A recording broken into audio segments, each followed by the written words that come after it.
just got the new whistle. Let's try it out.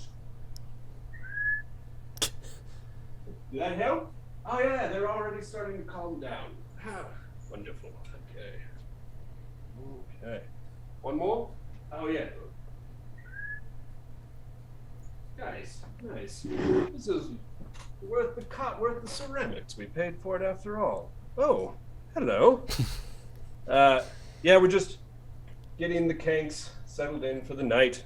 We picked up this interesting kank whistle at an elven market in Nibene just a few days prior.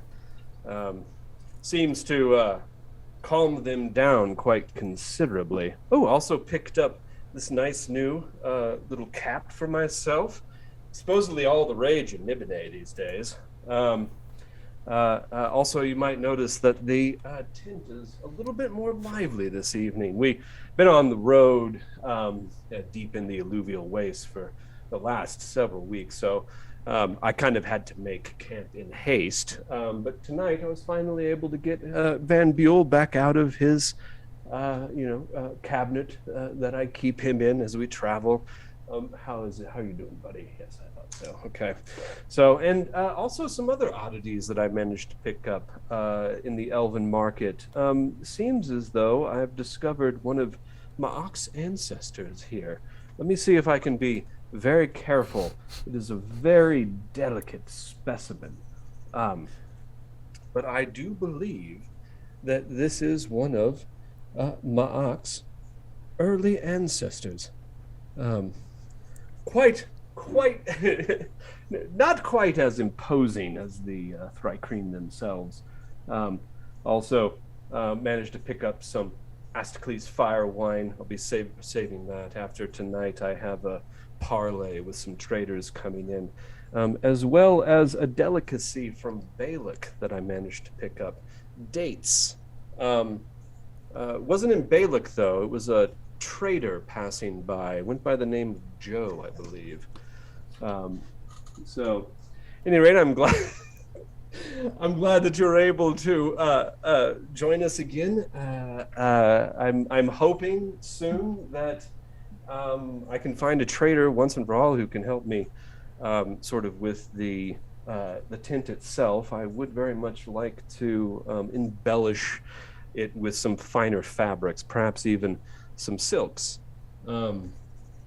Fortunately, I can't afford the highest quality. And speaking of the highest quality, I believe last time we left off, our clutch was in the midst of infiltrating such an operation where they create, quote unquote, the highest quality silks, Alcazar silk, as it is known, or King's silk. And what they've discovered is that the process is quite insidious. They've managed to make their way into the brood chamber of the silkworm queen, where they have discovered a horrifying sight. They still hope to perhaps save the life of Regnus, who was being connected to the network, the mycelial fiber network of the brood queen, by our enslaved friend now, Bap, who at one point belonged to, or did not belong to, but was employed by House Stell in Uruk, or was it Tyr? And as a silk manufacturer. Unfortunately, Bap, it turns out, was surreptitiously sold into slavery to House Ianto, a smaller minor trading house out of Tyr. And he found himself here in these caverns, controlled by the Yanti, where they are basically turning the internal fibers of humanoid bodies into silk, which they are then spinning and selling to House Ianto, evidently. And like I said, when we left off, you had entered into the Queen's chamber. What you had seen before you is a roughly 100-foot diameter cavern filled with nearly waist deep, thick, almost jelly-like water that glows phosphorescently from these filaments that spread out from the brood queen herself. They grow out through the water and then they come up. They they come up like tendrils and burrow right into the nape of every single individual's neck, where there is a livid red pus oozing sore where the filaments are penetrating into the body of these hapless individuals and converting their insides into silk. They all stand there like somnambulant sleepwalkers, motionless, mouths open, eyes clouded, kind of flickering, twitching here and there, now and then. And I believe Bap is still in the process of connecting our poor betrayer, Regnus Chance, to the Brood Queen. There are a couple of the Yuan-Ti in here assisting. Fortunate for the clutch, this right now is a quote-unquote a changing of the guard. It is a time that happens during sunrise when the Yuan-Ti, who abhor the day and abhor the light, take a moment of repose to hold their religious, spiritual observances. And so the rest of the Yuan-Ti crew are back in the caverns. So you have this sort of theoretically perfect moment to strike right now to attempt to free Chance, save Bap from his enslavement, and dispatch these two Yuan-Ti that are aiding him. Hopefully the Brood Queen herself is not aware of your presence. So, what are y'all doing? The Wanderer just said it was a perfect opportunity. Theoretically, at least it seems that way.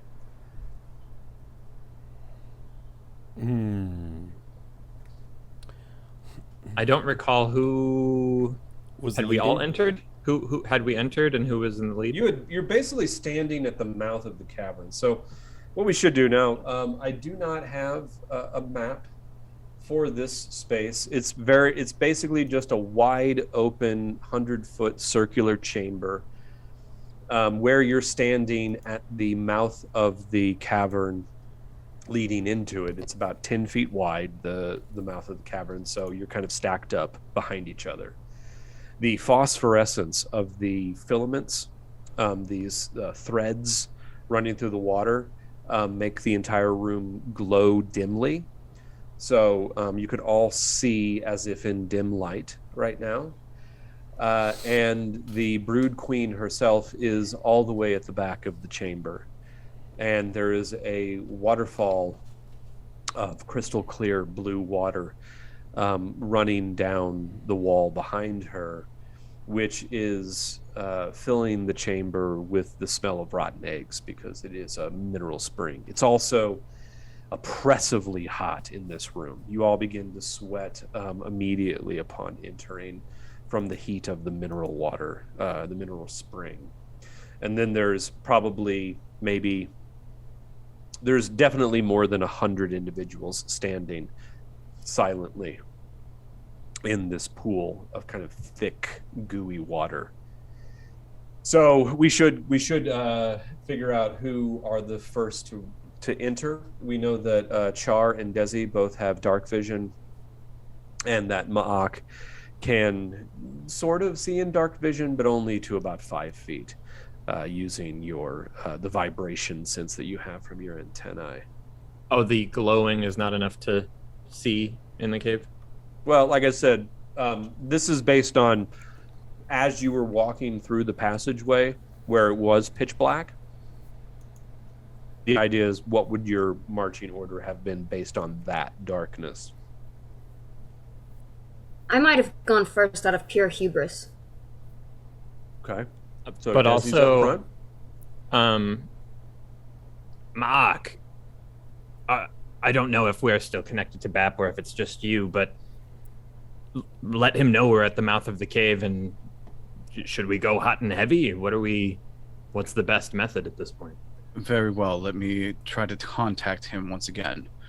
At this point, I think, Aaron, we've kind of left that mind link open. It's basically just been me and Desi, with Bap as the number 3 in that, triangulation or whatever. But as we approach, as we see the light of the cave in the water, hear the water for the first time, smell the sulfur, I'll be sharing these experiences with Bap, firsthand, essentially. So, assuming that we are still connected, I'll be, Bap, are you there? I believe that we are close. Yes. I've been whipped for my insolence. I can no longer stall the harvesting of your friend. That has happened for the last time. How many foes can we expect in the chamber beyond? Do I know that, Aaron? There are 2 Yonti purebloods around you, and the purebloods are. Let me just double check this real quick. I need to make sure that my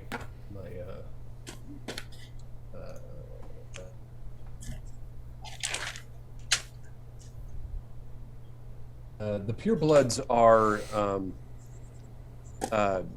they have sort of a they look humanoid, but they have lots of serpentine features. So they have all of from a distance they would look like any other humanoid, half-elf human, but as you get closer you start to see that their skin is semi-scaly, their eyes are slit like serpents, they have fangs like serpents, long hair that seems to have sort of a life of its own.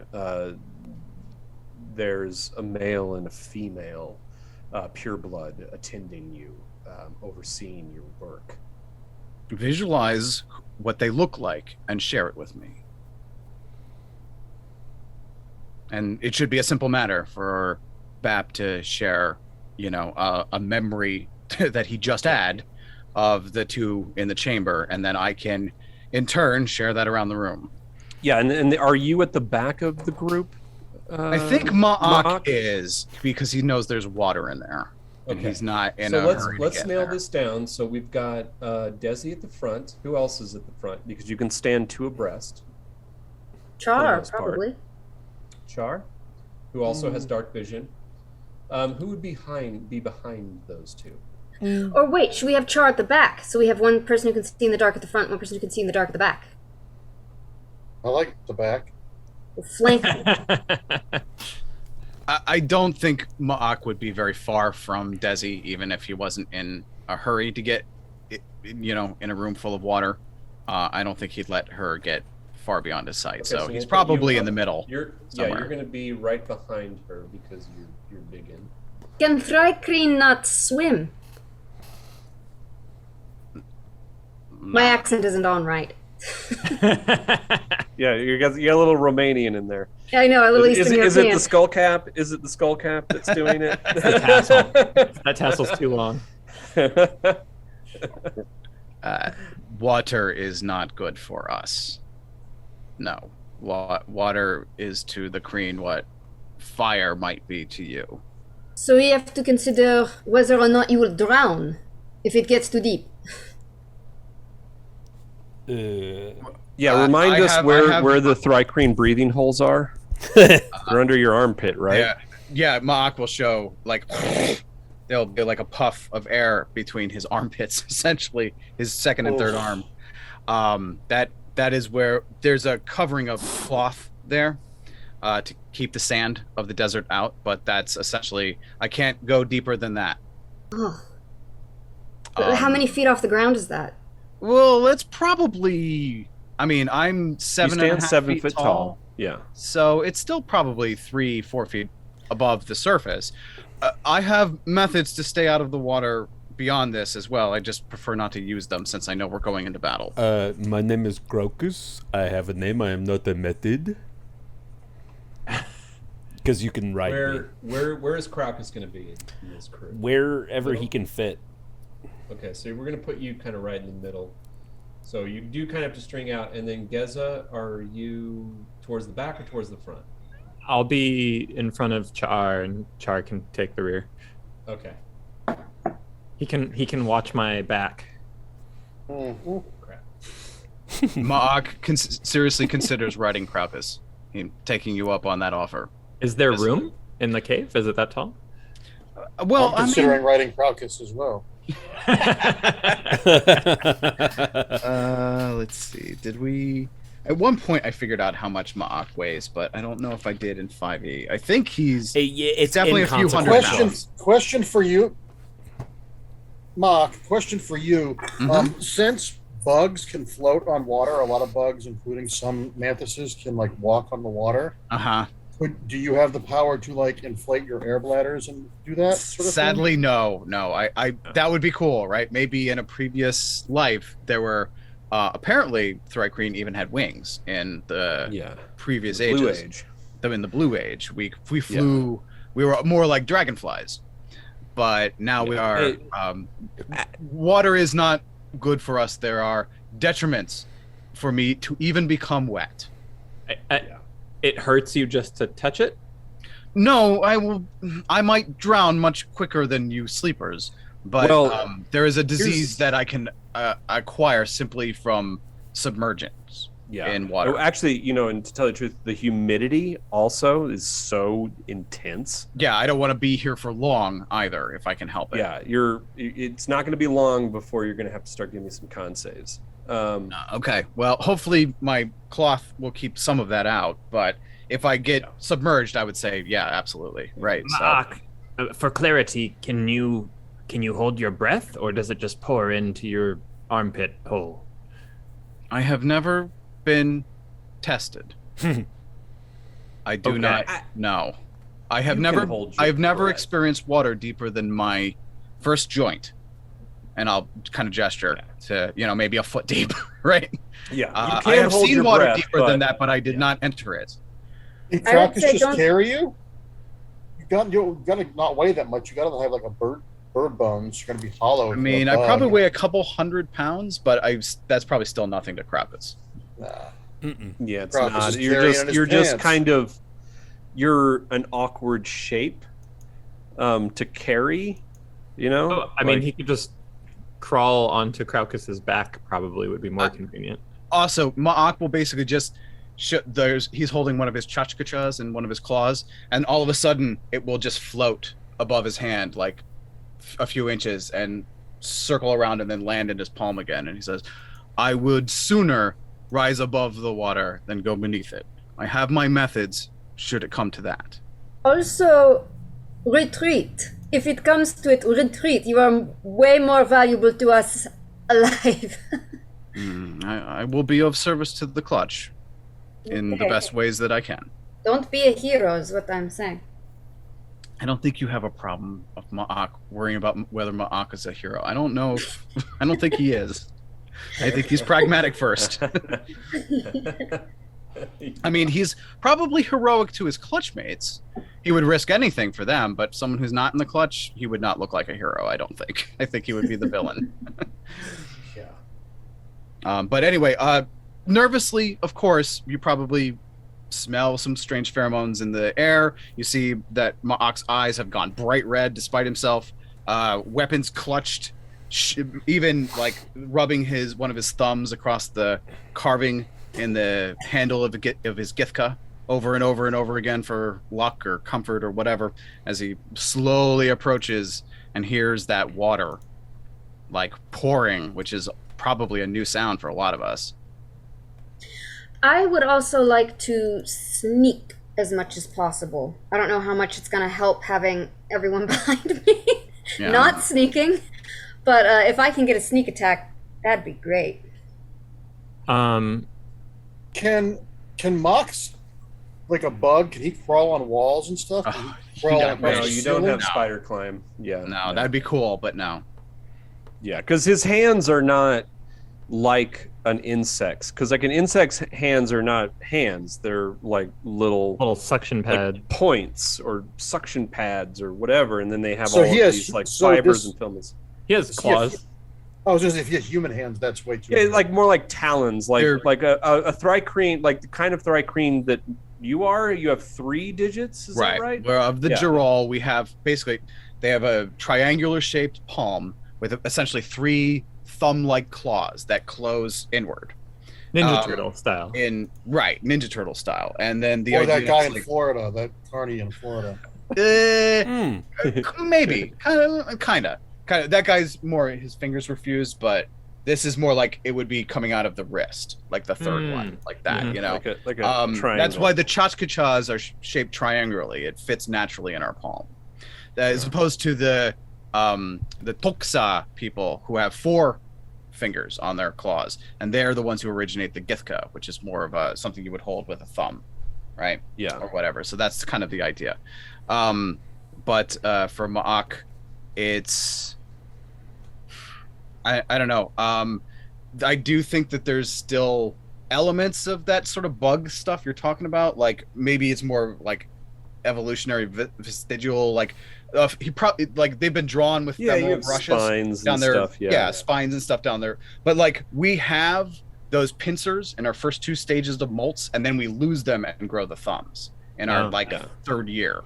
So that's sort of part of our evolution or whatever. Well, But when how- we're very young larva, we actually have those grabber femoral brushes that more traditional mantises have. And the cave entrance is 10 foot wide. How high and how tall is the mouth, like the inside of the cave? So the inside of the cave, at its height, is probably about 30 feet, but for the most part, I mean, it's covered in stalactite, and there's stalagmites coming up out of the water, so just an average is probably about 15 to 20 feet high. Much lower, of course, around the circumference. And you can see that Bap is closer to the front, like he's closer to the queen, so probably about 75 feet away from you right now. And you can see the 2 individuals standing around him, overseeing his work as he connects, like basically reaches down. There's a hook that you use to reach down and gather up filament so that you don't touch it yourself. And that hook has like an opposable like lever that you have like a rope that connects to it that can kind of scissor it shut. So as you reach down into the water, you pull on the cord and it closes around the filament, and then you can bring it up out of the water, keep it at arm's length, basically 5 feet from you. And as you bring it up out of the water, you can see each individual filament like writhe around and whip, splashing this gelatinous, oozy water around as it writhes and lashes out, trying to find purchase on anything. And then he slowly brings it up. You can tell that Bap is doing everything he can to slow this process down. And every time you have let's see how our dudes deal. Okay, so you are actually they don't notice like your current attempt to kind of slow things down and obfuscate the process, but you can definitely see that like as he gets closer and closer to Regnus's neck, which already has several filaments connected into it, it is starting to like whip around wildly, and then as soon as it can like touch his flesh, it starts to writhe and coil on the back of his neck, searching for a insertion point. And Regnus is screaming the entire time this is happening. But you can see that he's already in a state of standing paralysis. He's just shaking violently. Should we roll initiative? Right now, you're not noticed, so you do have an opportunity here for a surprise. So tell me what you. But you need to come up with your plan quick. I can attempt to hold one of the Yanti in place for a minute. We must prevent them from raising the alarm. Well, I can handle potentially one. Do I don't you know. want me to smash that one? Smash the other one, Crocus. Okay. And then So- I will raise my chachkachas ready to throw them. So yeah, I will try to cast Hold Person on one of the two. What's Desi doing?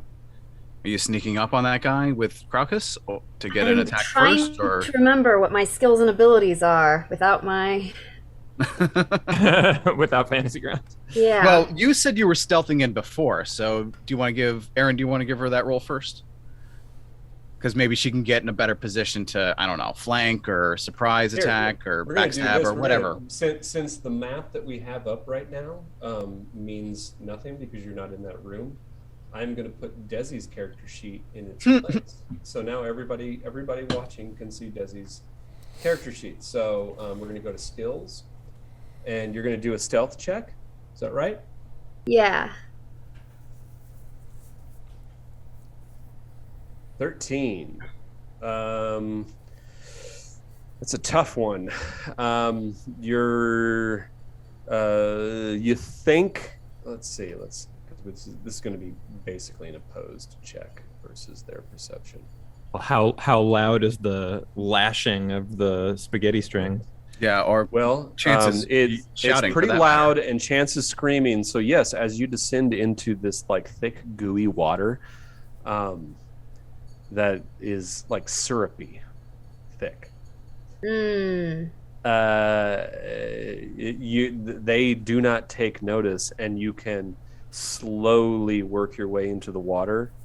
It's so thick that it doesn't splash like water does. It just kind of, like as you get into the water, and you can actually make your way forward towards a stalagmite to hide behind. So you begin to make your way forward. As you make your way forward, what's your ultimate goal here? Well, I'd love to flank one, so when everyone else is in the room, I'm behind it. Okay. So you're going to make your way around the circumference. Let's see, you were on the right side of Char, so we'll assume that you're going to head around the right side of the room unless you want to do otherwise. Nah, that sounds good. Okay, and it does make sense because the right side of the room seems to have larger and more stalagmite coming up out of the water. Now, also, the other thing to keep in mind is as you enter into the water, there are so many individuals standing that you do have to brush up against them, make your way past them, step over filament in the water itself. As the water moves around your feet, you can see the filament twitching and writhing down under the water. And as you know, any time where you kind of have to kind of brace yourself and move past an individual or two or more, they twitch.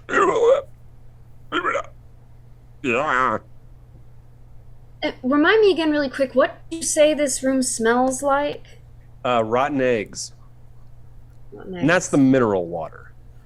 But there's another layer under that that smells like rot. Non-egg rot. Non-egg rot. Yeah. Like think like a compost. spoiled egg sandwich on a pier somewhere, right? The spoiled anxiety. Yeah. It's yeah. Yes. So you can start to make, and you're stealthing, so you're moving at half speed, so you can get about 15 feet or so away from you. And unfortunately, you can't get to a nice stalactite, but you can kind of position yourself behind a cluster of individuals and find a spot that's free of filaments. But you're standing there, and you're standing close, and you just glance down through the water, and you can see those glowing filaments, and they glow kind of a phosphorescent blue, kind of down in the ground, and you can see them pulsing. And as you look closer now, you can see like these dark, like pulses running through the filament away from the individuals. You can see where it comes out of the nape of their neck and then runs down the filament along their back.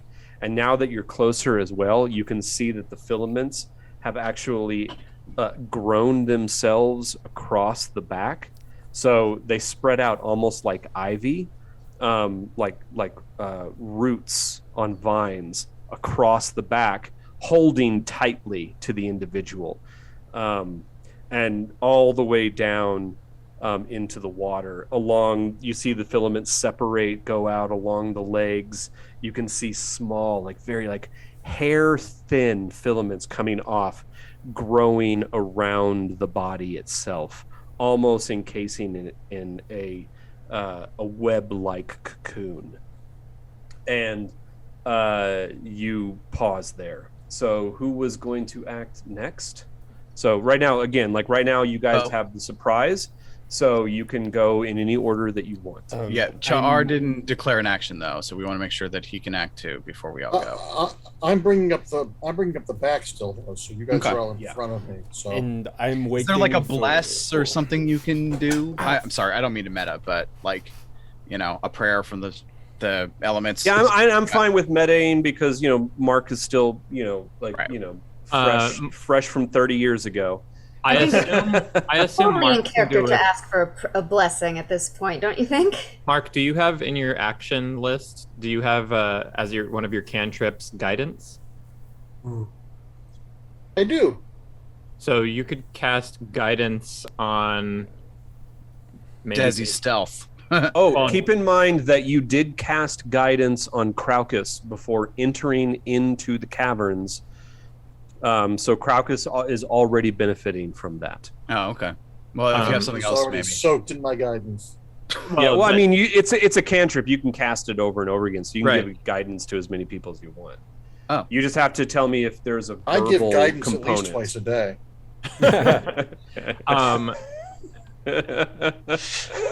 It sounds more like barking orders, but So actually, according to the spell, not to poo-poo it, but it is concentration up to 1 minute. So he would only be able to guide one person at a time for up to 1 minute. Thank you, Joe.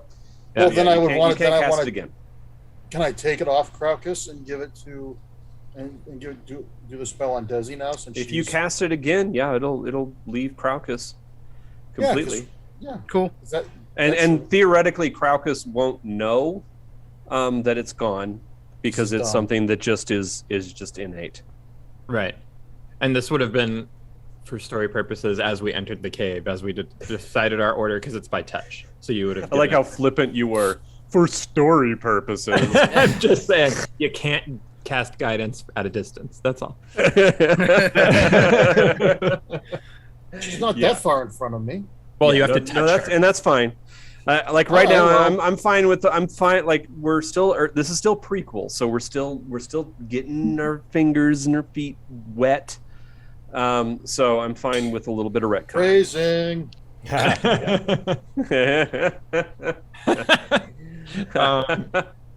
So I was gonna cast hold person on the auntie. Are we within 60 feet of them?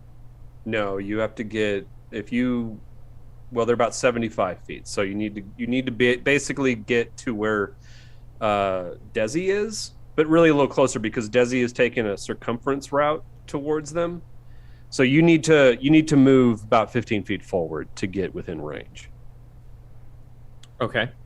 Then I shall do that. Okay, give me a stealth check. Right. Good luck to us. Hey, Hey. 23. Nice. That's a big money. No. With the interminable screaming of Chance, the purebloods who have their backs basically to your side of the room do not notice you as you move forward. And there are no stalagmites in your vicinity, but there are plenty of other individuals standing around you that you can kind of post up behind.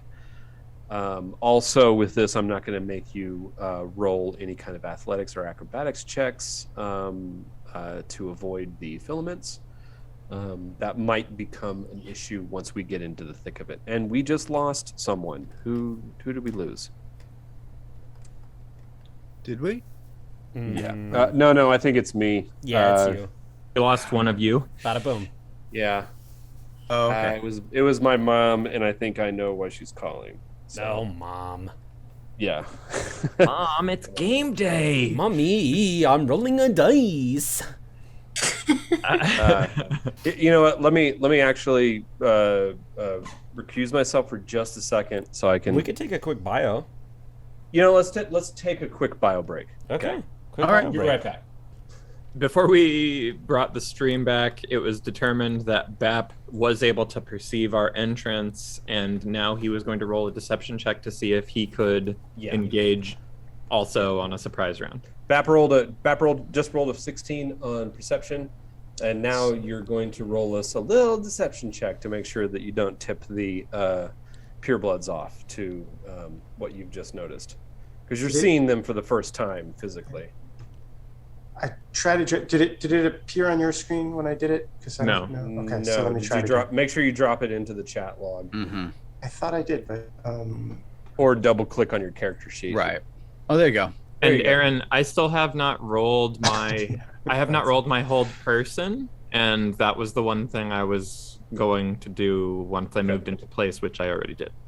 Okay. Keep in mind, like think about it this way: like all of the stuff that you're doing right now is kind of happening like simultaneously and kind of without boundaries. So you're moving forward. Bap does glance over. 10.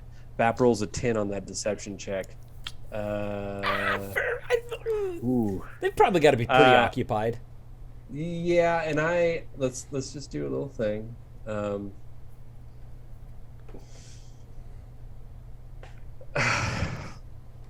Okay.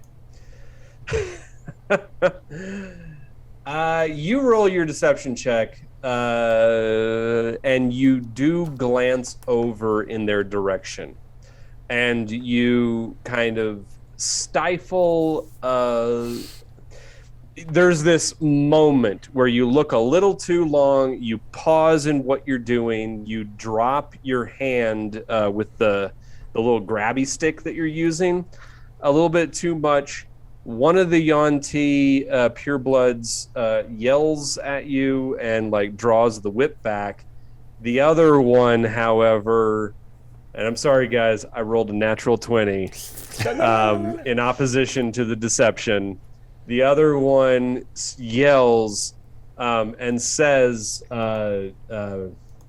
like they have no regard for you understanding what they say, so they rarely ever speak common to you.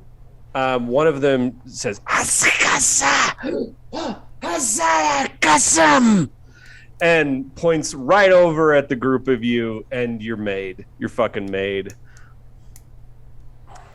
So does that So mean I now we don't have get to roll initiative. So I was able to walk over here Wait, but not cast hold person? So I will give you your cast. Okay. And then the rest of you can, I will go ahead and let the rest of you make your moves because you were all acting at the same time. But keep in mind, like, you can make your moves. Actions have to be like sneaky sneak kind of stuff. No, So I can't just real charge in and engagement. whack him? Yeah, I mean, like at this point, yeah, we're gonna, like, this is all kind of sort of happening like kind of midstream. So all of you are gonna kind of be like kind of halfway through what you were trying to do. And Crocus would not have been charging pre. I would have been waiting for No. the signal. Yeah, Right. so That you're was- still back there. Okay. So Could you okay, share so the you're map with starting me to. in I'm going to Fantasy go Grounds? ahead and let you. You're going to get your. You're already starting to cast Hold Person, so you're going to get that. Especially since they're 75 feet or at this point 60 feet away from you. So what was anybody else? What were you attempting to do in this moment? I'm putting 2 tchotchkes in that moron who's shouting. He's Okay. going down. We're killing him Okay. quick. All right. So now that's a reaction to being noticed. That's going to be part of your initiative round. So unless it was what you were exactly doing before you got noticed, I think I described that I had. is that what you were going to do? Yeah, I think. Is that what you were originally intending to do? I was going gonna be- to kill the one that Wasn't Geza held. didn't hold. Yeah, there was Yeah. one that was going Okay. to be held and one that was going to have Chachkachas thrown at him. You're right. Okay. Okay. So. So he can see the Chachkachas in motion. Right.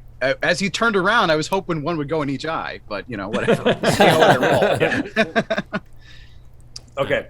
So But- you're not going to get it. You're not going to get any surprise bonuses, but you will get your thing. So let's go ahead and Geza, give me your Hold Person. Do you want to target him for me? Because I don't have a map. Yeah, I don't have a Okay, map yeah, let me- either, Poppy. Yeah, let me do that. So, but we're at Geza right now.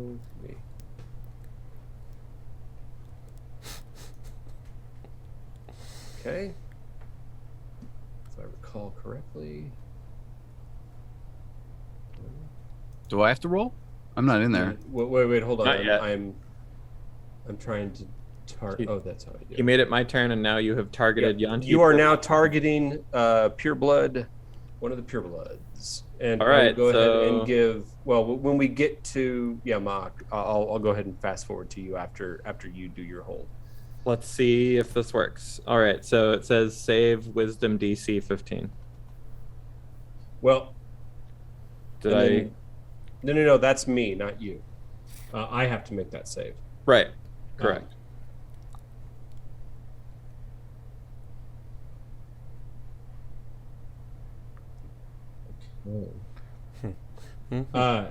Yanti Pureblood is. Wait, hold on. Let me make sure there's no communities. No.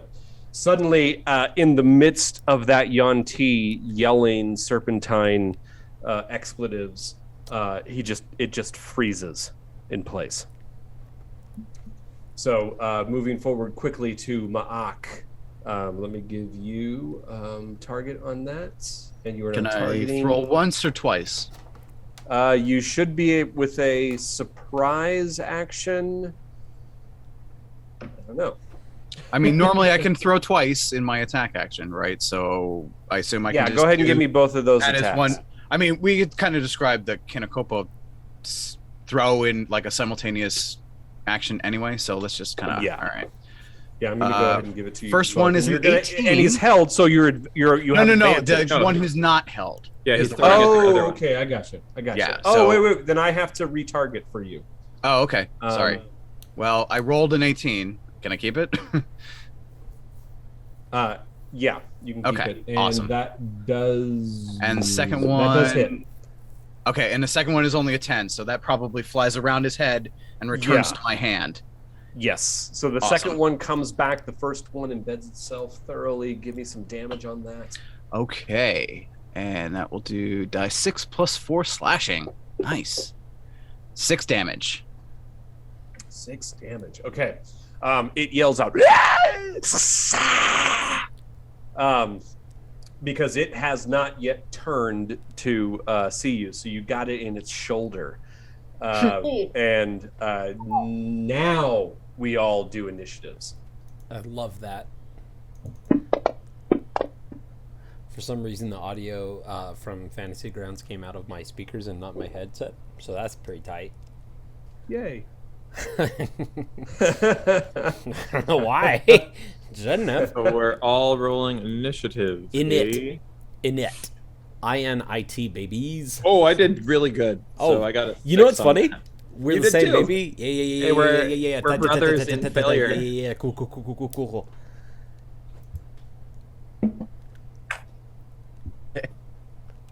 Initiative is on the main page. So yeah, if for the everybody, center. if you go to the main page. Oh, and I'll roll initiative for you, Emelie. Oh, Oh! Sorry, R. That's a modified 3. That was a 1. Yucky. Emelie, you were saying? I may have had some success with Fantasy Grounds. I mean, everybody hold your breath. Don't move. Okay, I'm gonna stop breathing you're logging now. In? You ready? You're logging Live. in? Holding my breath.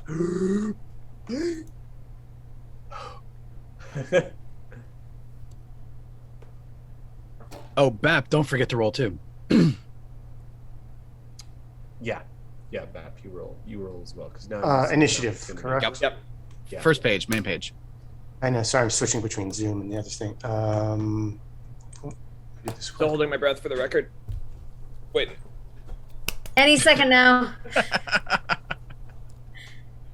If you start breathing, I'm going to blame you. Ah, fuck that. That's not funny anymore. That joke was all you stupid got? as What you get shit. risking against the Crash. internet speed. Oh, it crashed. Okay. Well, I'm gonna breathe then. Yeah. It has. Okay, it so I'm has. going to roll initiative for you. Oh, a 1923 modified. What the Nice. fuck? Wow. Everyone else Desi. is like mediocre. Desi gets to go first. Well, that makes sense, too. Yeah. She was poised and ready to strike, Yeah. So I've got your actions tab open right now. You can look at it on the shared screen. I don't know if you're watching the stream on a Twitch, but you can see it on Twitch. Yeah, but you should also I be think be I able to see just the got shared. into Fantasy Grounds. Don't lie to me Oh, again. Don't again. lie. I held my breath. That's Wait, right. should I let you re-roll initiative? She already Oh, got no. that 19. Let me ask you, Before. can I how would it be an action for me to smear some of the gross Arakakra goo on my whatchamacallits? Oh, boy. I'll tell you what they're called. Oh boy. Oh, your whatchamacallits, Hey, your hey. wrist razors, There it is. your wrist razors. Yeah. That would be a bonus, Bonus action. Yeah, I think Bonus Desi action. could have definitely done that at some point between us sneaking in and this Well, scene. during Yeah. the sneak, because she did that, she walked over and knew she was gonna be getting close for combat. I will give that to you this once, but from now on, if you have not already said I am prepping this by smearing Arakakra awful on my wrist razors, then sadly no. But yeah, so we're still in the beta version of this campaign. So Aaron will be more harsh going forward. yeah, once we get to tier, I'm going to be a little bit more harsh. So yeah, you What can could go go- ahead and, what could and possibly say, go and wrong say in you tier? have smeared. We're Yeah. never getting to tier. Come on.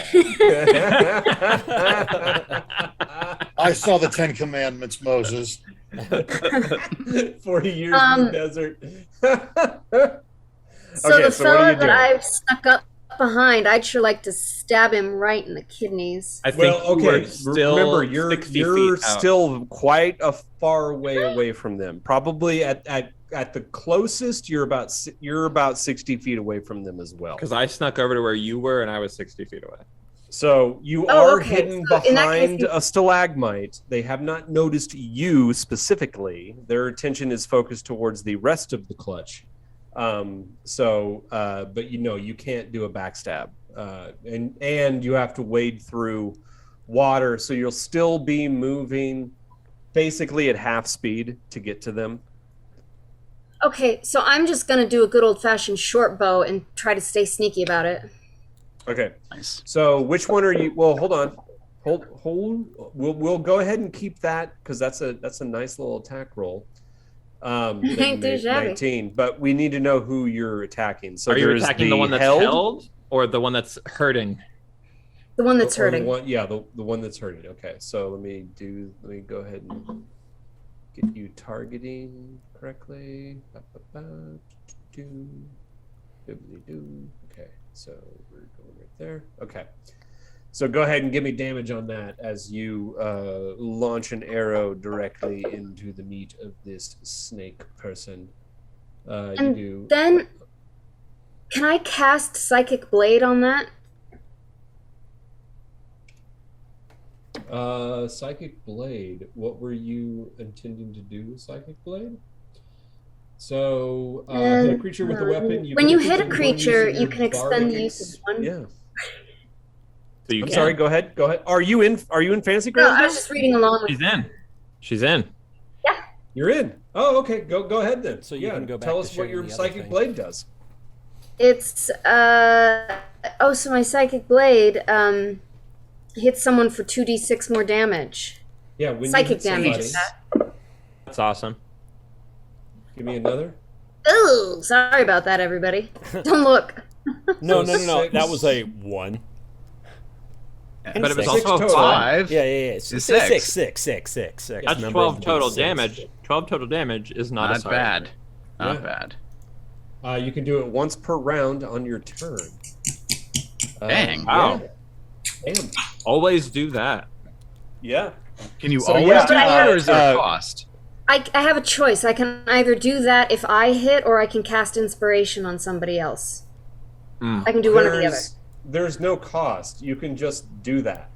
Wow. Every awesome. round. Well, no, because look at that first thing. It says you can expend one of your bardic inspirations. Oh, okay. Oh, right. So you have 3 I think you have 3 bardic inspiration right now. That's cool. That's still cool. That's a good Yeah. use of it. Oh, so go onto your character sheet and tick off a bardic inspiration. That's in the actions tab. There you go. Okay, Alrighty. so now okay. Nice. Sweet. Okay. Look at this. Fantasy Grounds doing its job. Fantasy Grounds sure is great when you log into it. Okay. So yeah, you let loose an arrow from your short bow. You charge it with bardic inspiration, lacing it with your psychic blade, and it sails and thunk. You hear it sink into the back of the pureblood, who is not facing you at all and completely shocked, screeches out in pain as the arrow I'm gonna hide again. goes completely embeds itself in its back shoulder, and you can see it clutching, blood dripping down, starting to pool in the gelatinous water. And it is now it's now Mark's turn. Okay, how far away from this thing am I now? You Did you Assuming move I had forward? moved or started to move, and it's You would have okay. moved at half speed, Mhm. so 20 feet. Do I have to go in the water to get closer to him? Yep. How How high deep is the does water? the water look? The water is on here, maybe about 3 feet deep. Okay. So basically, if you move up to where Geza is, it's 3 feet. It's going to get deeper. Out there where Bap is standing, it's right below Bap's armpits, like right at chest height. So Bap is that's much gonna shorter be like than you. 4 feet. Okay, it's Yeah. It's kind of like keeping your head above water, right? It's not Mhm. impossible, but it's keeping my arms above. Okay. You're probably gonna have to give me acrobatic checks to maintain your because you're gonna have to push yourself up, basically Okay. narrowing your center of balance, and raising your center of balance. Okay. So it's gonna become difficult. You want me to roll that now? No, right now you're fine because you can stand at a normal height, and the water is still about a foot below your breathing holes. Mm-hmm. Are the Yanti standing on a platform, or are they submerged? No, they're submerged too, but they're much taller. They stand about 7 feet tall. So there is no platform. Everything is submerged. Everything is submerged. Okay. Are there any like up around the stalactites? There's no like ledges to land on or anything like that? There are larger clusters of stalagmites that you could probably climb up in. Okay. And out of the water. That'll require an athletics or an acrobatics check to get up into them because everything is slick. Yeah. Do I see any loose stones around here? Or there's plenty of loose stonage. The problem is reaching down into the water to get at them. Remember that there are filaments from the worm queen everywhere. Yeah, no, I know. I'm definitely not wanting to go. So just go keep in in mind that, like, no matter what, this is difficult terrain, so you're moving at half speed, no matter what. So, moving at half speed, how close could I get to the Yanti who is not paralyzed? You would get 40 feet away. That's enough. Okay. Is he trying to raise the alarm at this point? Is he like trying to shout? Because I know there's a window above us from the boss. Yeah, behind you and above. Yeah. I mean, the yelling that has already taken place is basically enough. If anyone's going to be alerted, that will have done it. So it's too late to shut him up, is what you're saying. It's too late to. I mean, you can. The one who was yelling is now held, but the yelling already occurred. The yelling already occurred, and the other one is also yelling out of pain from being hit. I mean, screaming something in Yanti, in some serpent language. Mm-hmm. Who speaks Yanti? Also, as you move the 20 feet forward, you're getting deeper and deeper. So 20 feet forward, you're almost at 4 feet deep. Okay, all right. So this is probably what happens then. Ma'ak hesitates at the edge of the water. He puts, maybe 1 foot in, draws it back immediately, almost like, he was touching garbage or something that was burning or whatever. And then he sort of steels himself, crouches for a moment, and then does that Thrycreen leap where he can leap like 50 feet in one bound. And so he'll leap directly at this last Yanti, and in midair, he'll hold his last Chachkacha and just throw it directly at this thing's chest, and then probably just land splashing in the water with his Githka raised to close that last 40 feet in his next round to stab him and kill him. That's either an athletics or acrobatics check. Okay. Let's see. Well, they're both the same, so I'll just make a athletics since that's the one I'm technically proficient in. Yeah. Okay. And that is a modified 9. Not my best, 9. But okay. So go ahead and give me your attack roll. Sure thing. I would think that this means that if this is going to be done with disadvantage. My attack was with disadvantage? Yeah, Why? because you're leaping. It's part of my movement rate, though. Well, hold on. Let me set the stage for this. Why this is going to be an incredibly difficult maneuver. The ceiling where you are right now is about 15 or 20 feet high.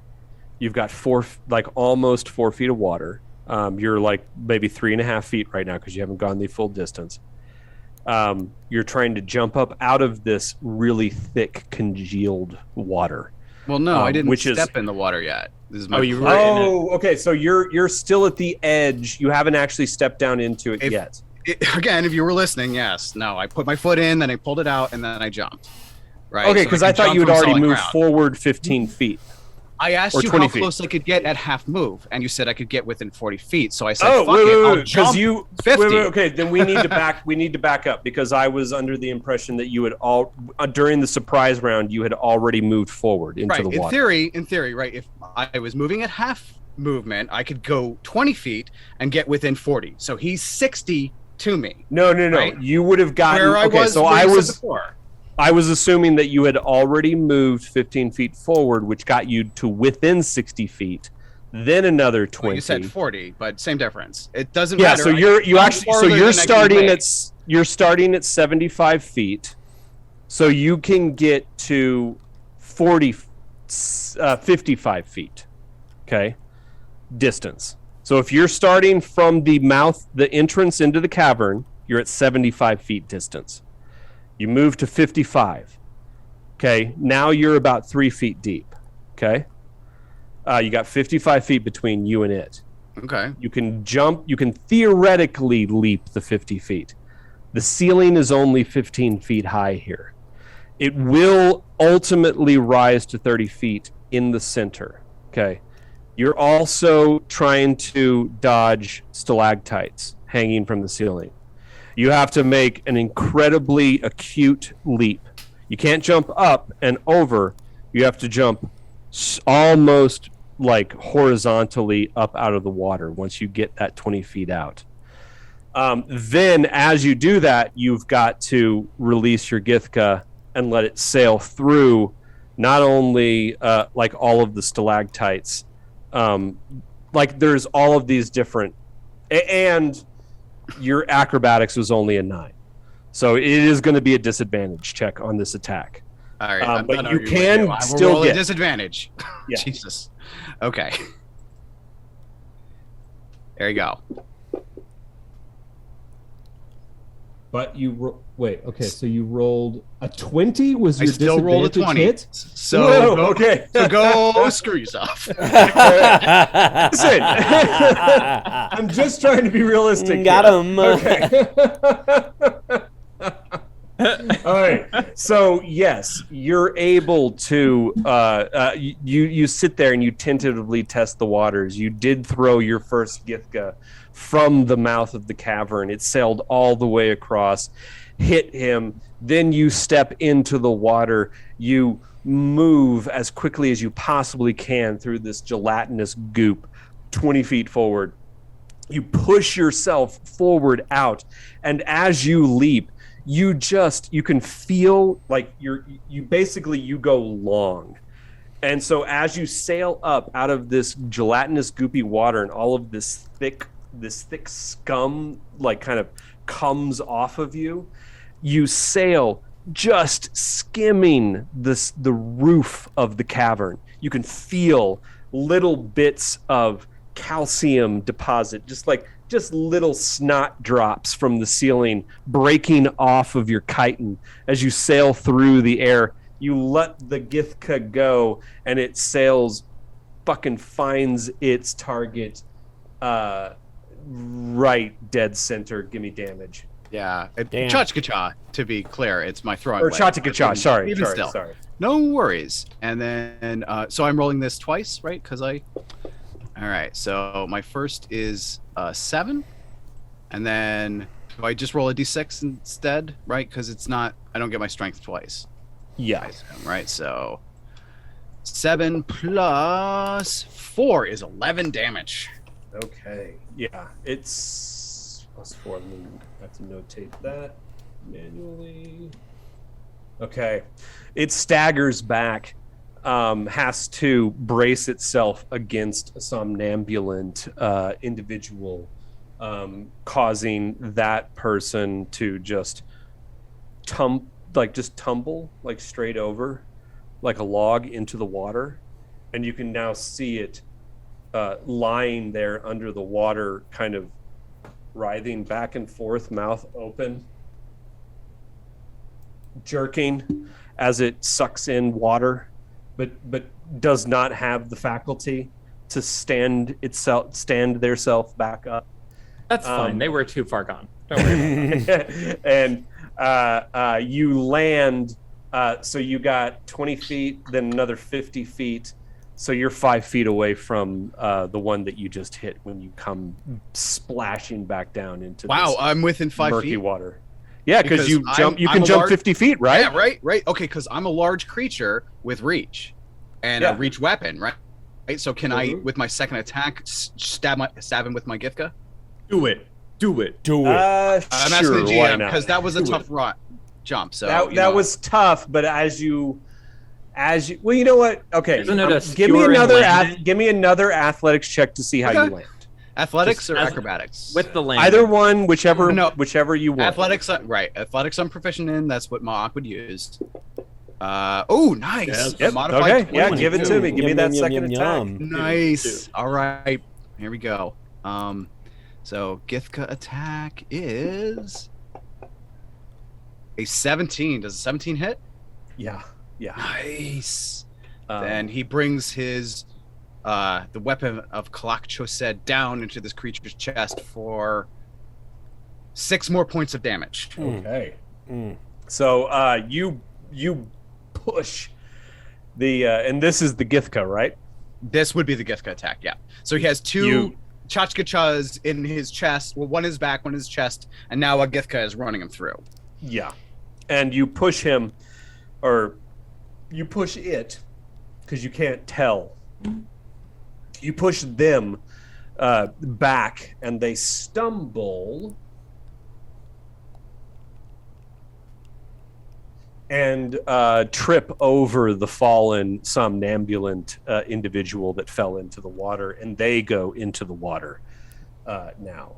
Bap, it is your turn at last. At last.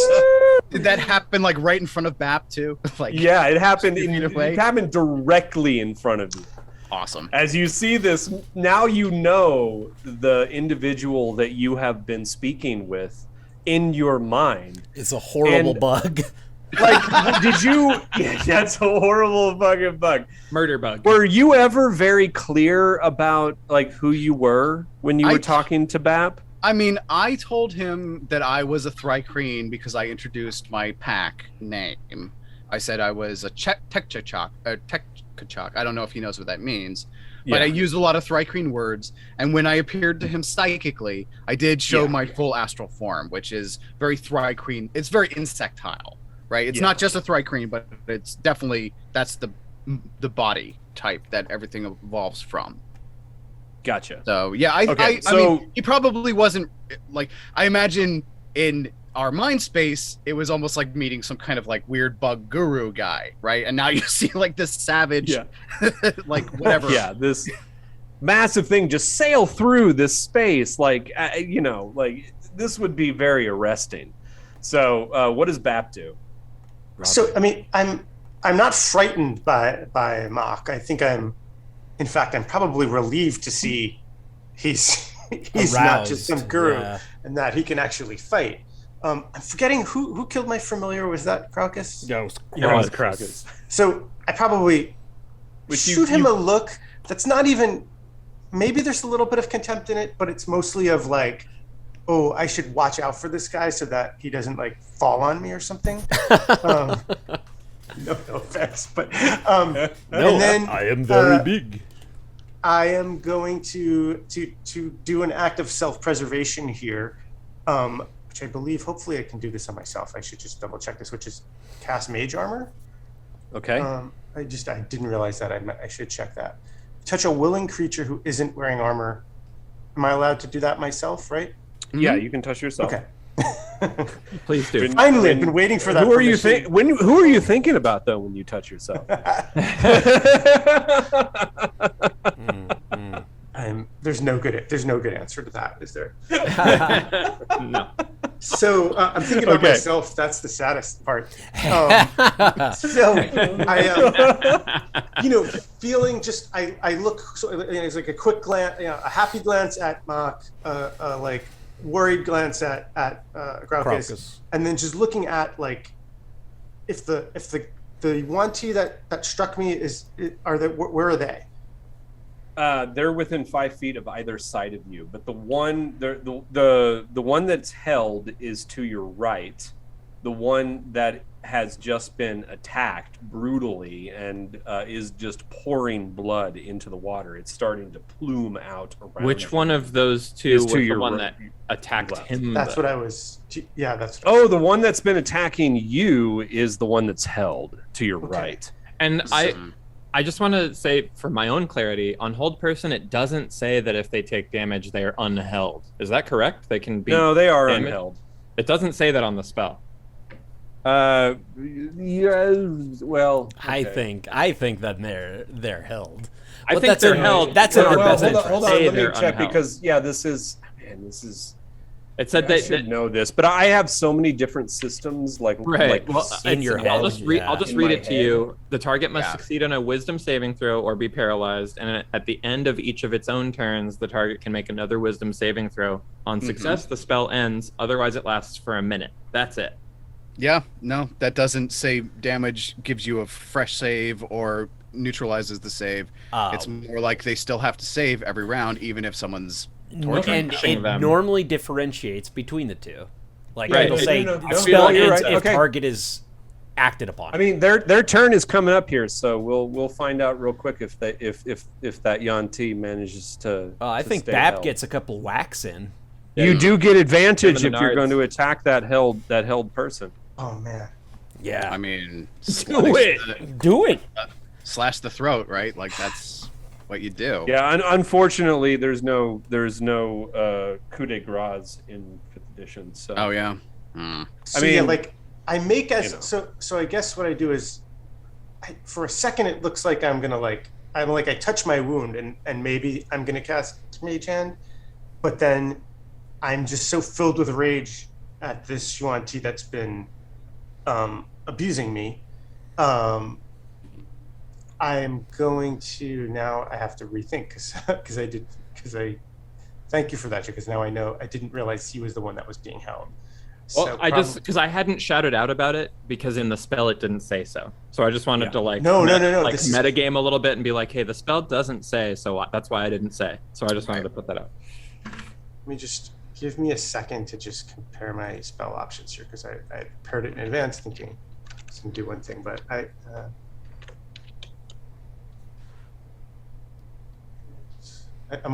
I'm choosing between one of deciding whether it's better to do my is there a way for me to hit more than one creature if I have a 15-foot cone? You would have to step away. You would have to use your movement to get into a position where you could hit both of them. Oh, Right. Which you can, because you don't have to worry Yeah. about disengaging from the other one who's been tripped. Then I would like to do that. And I can't. Let me switch back to Fantasy 2. Sorry, to Zoom so I can see. Oh, I can't. Okay, I can't see my position, but I'm assuming fictional positioning. I'm moving into a place where I can try to definitely hit my priority is hitting the held guy because I hate him. But whoever else I can get in it, that's a Yuan-Ti. Okay. And are you going to cast this normally? Or are you going to do some special stuff? I think I'm going to cast it normally right now. Okay. So give it to me. So All you right. can go ahead and move around. Basically, you step around the back of the held Yuan-Ti, back yourself up a few steps through the water, being careful to avoid the filaments, which at this point you're pretty much an expert at stepping over that, so you don't have to make any athletics checks or anything for me. And get yourself into a position where both of them are basically in line with each other. Okay, that's what I'm doing. Hopefully. Okay. So so then I just say burn, Yo. and I probably say burn, Yeah. but and then, and I cast Burning Hands, which is a 15-foot cone, and it says, as these flames just come out of my fingers, and so each creature in the 15-foot cone must make a Dex saving throw. A creature takes 3d6 on a failed save, or half as much on a successful one. with a held person, I imagine it's automatic. Yeah, I would assume so. How could he make a dex save? Yeah, If you but can't the move. other one, I will give a dex save at disadvantage because they have trip. Okay. And so let's do that real quick.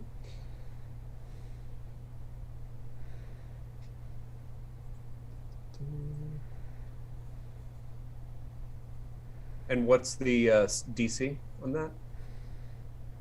Oh, so how do I? Let me look at this. Yeah, what's your spell save DC? get back to me. Oh, I made 2 really good rolls. So Saves. I don't. FYI. Where would I find spell save on my sheet? Is there on the spell? Does it have a dice logo that you can just roll at it, or no? So spells are in my. I mean, technically it should be in actions. there, but Yeah, if you look save it in up here. if you look in actions and then you hover over the dice, if there is There's a no dice. dice. There's just a little red dragon. I mean, I can. Oh, okay. Your spell save DC is going to be 8 plus your proficiency bonus 10 plus your level, which is 13. If he's a spellcaster, it would also be plus his proficiency or his like spell-based thing. So wizards is intelligence, sorcerers is charisma. Oh right, it's intelligence, and you're a wizard, so yeah. So should I just roll? I just don't see a spell. Yeah, let's just you do don't this have to old roll school. it. So that's Would that be 4. Okay, 16? so that's going to be 8 plus 8 plus 2 plus 10. Okay, I know what it is. Okay, so you cast that, and you give me damage. Oh, okay. Oh, so so I do 3d6, right? Yeah, So- I'm just going to enter this stuff manually, by the way, because I'm not messing around with trying to figure out spell targeting and shit. Nice. Nice. 12 So total we've got damage? 12 total. The Yuan-Ti pureblood behind you, or the one who is held goes up in flame, and if you see this trembling as they're held, as they erupt into burst into flame. You can see the top layer of their skin boil away, leaving these livid red burns all over their body as it blasts past them. And the other pure blood, who is half submerged in the water after tripping backwards, is just halfway out of the water, hand reaching up as the flame rumbles across the surface of the gelatinous ooze, which is the water of this cavern. And you just hear this, and then they just submerge into the water and do not recover. I'm smiling. So dead. That's a good first attack. Hey, look at that. Yeah. And okay, so it is now Geza. Actually, it's the it's the pureblood who is held right now. So he can make a wisdom save if he's Wisdom alive. save. And what is the spell save? What's your DC? 15. 15. Still held. Just burn away, Still fucker. held. Okay. So it is now Geza. It's now it's Geza. It's your turn. And I'm 60 feet away from him. Is that correct? Yeah. He appears to be standing still. Still standing, but wisps of flame are burning away from its singed flesh. The hair of this individual has pretty much been burned down to the scalp. I will. Let me look at one thing real quick. I have to see if I have to declare this before.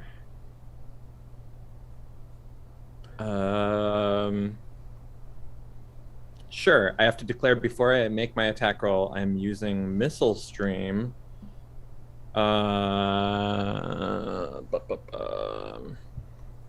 When making a ranged attack against a creature, I can use a bonus action to turn a successful attack into a critical hit. You must declare that you're using this ability before you make your attack roll.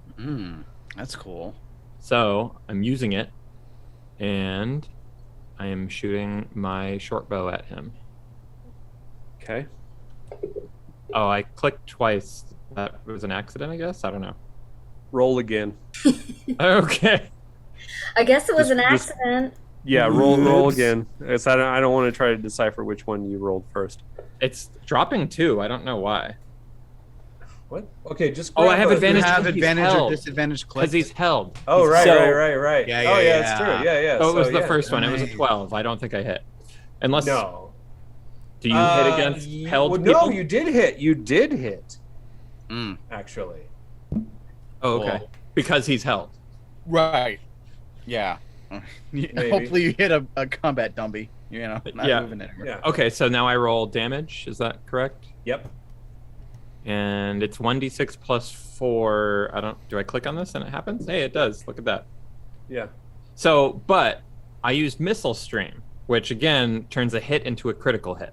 Okay. So then that is going to double your damage. So roll that again. Roll it again or just double the 8? Another die 6. Another die 6. Without the piercing? You don't get your your bonuses get added last. So that any bonuses you had already got added. So go ahead and roll another d6, and okay. I will record that manually. Okay. The way we used to. Oh, so okay. 14 damage through this missile streamed arrow to his noggin. Oh yeah, I mean and you're just embedding arrows in this individual who is like stock still and on fire. And singed. I mean, it burned quickly and then burned away, leaving behind a livid red skin and singed hair down to the scalp. Craucus, you can now wade your massive girth into the water. I just want to, after I loose the arrow, say, Bap, where is Chance? I mean, Chance is right there next to you. Oh, yeah. And he's only half connected at this point. So that's all. That's my turn. Okay. If there's anything else you want to say other than just my basic information, go ahead. Sure. I just wanted to say, character. Where is Chance? Can we still save him? That's it. Do I get a chance to respond or not till my next? Yeah, give me an insight check, Okay. which will determine whether or not you think that Chance is still redeemable. Yeah, this is good. Well, redeemable, probably not. But Well, yeah. can we rejuvenate him? Can he survive the connection that has been already made?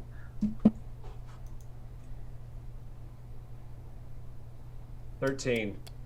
You are not exactly certain. You are leaning towards the positive side, but you have to act fast. If we can free him, we should. So I point to my wound at from the Wanti, and I say, I suffered to keep him alive as long as I could. I think you can save him, but you've got to act fast. And at this point, Craucus charges right past Chance and into the water. I move my full 35 feet, and then I grab the nearest person or thing to throw at a Wanti. Okay, so what I'm going to say is because you're so big, when you enter the water, it's knee deep for you. So this is not difficult terrain for a half giant. So you can move full fucking out.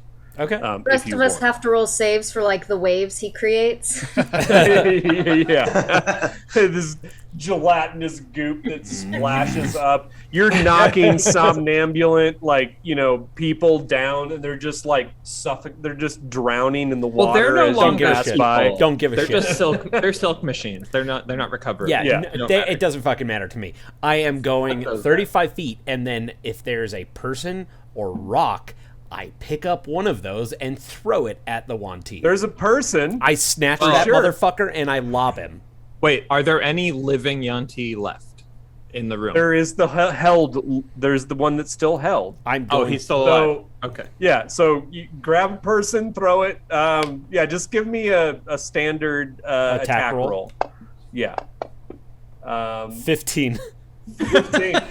Yeah, that's enough. You grab a person and you throw them, and you hear the snap as the filaments rip. Well, okay, so this is actually what happens. Okay, tell me what happens. This is what you start to. You know what? Actually, let me. I really need a bio break, so let me go take my bio break. Okay, I'm gonna think about exactly how gross this is gonna be. So tight 5. Tight Point 5.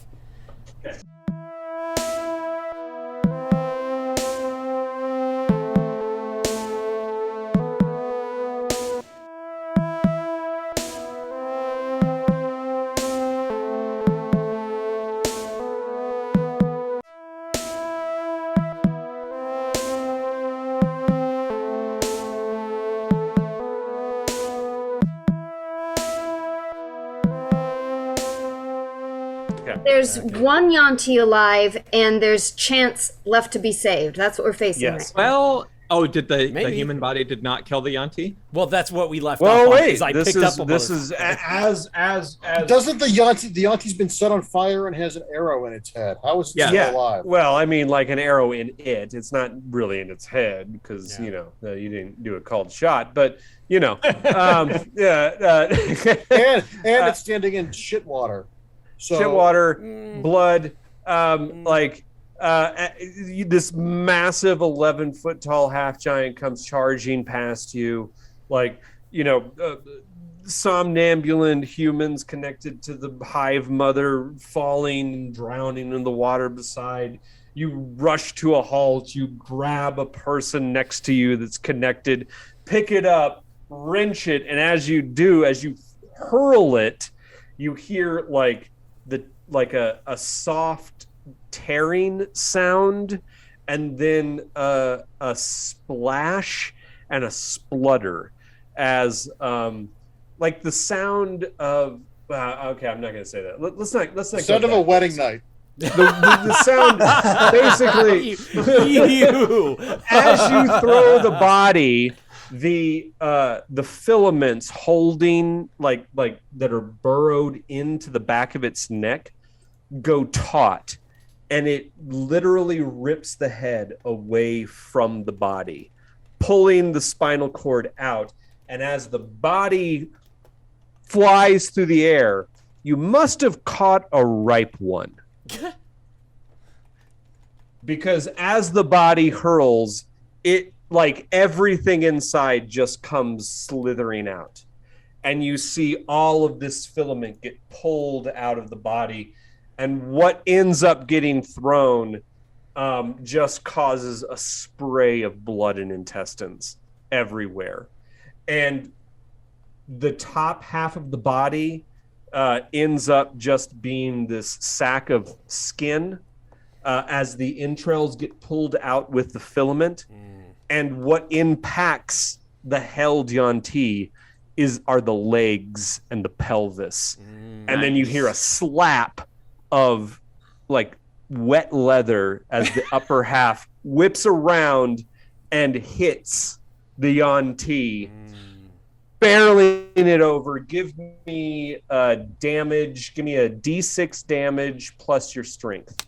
Okay. And if you want to see that visual, I recommend watching the opening scene of Starship Troopers. That Oh happens. yeah. I rolled 8 damage with meat.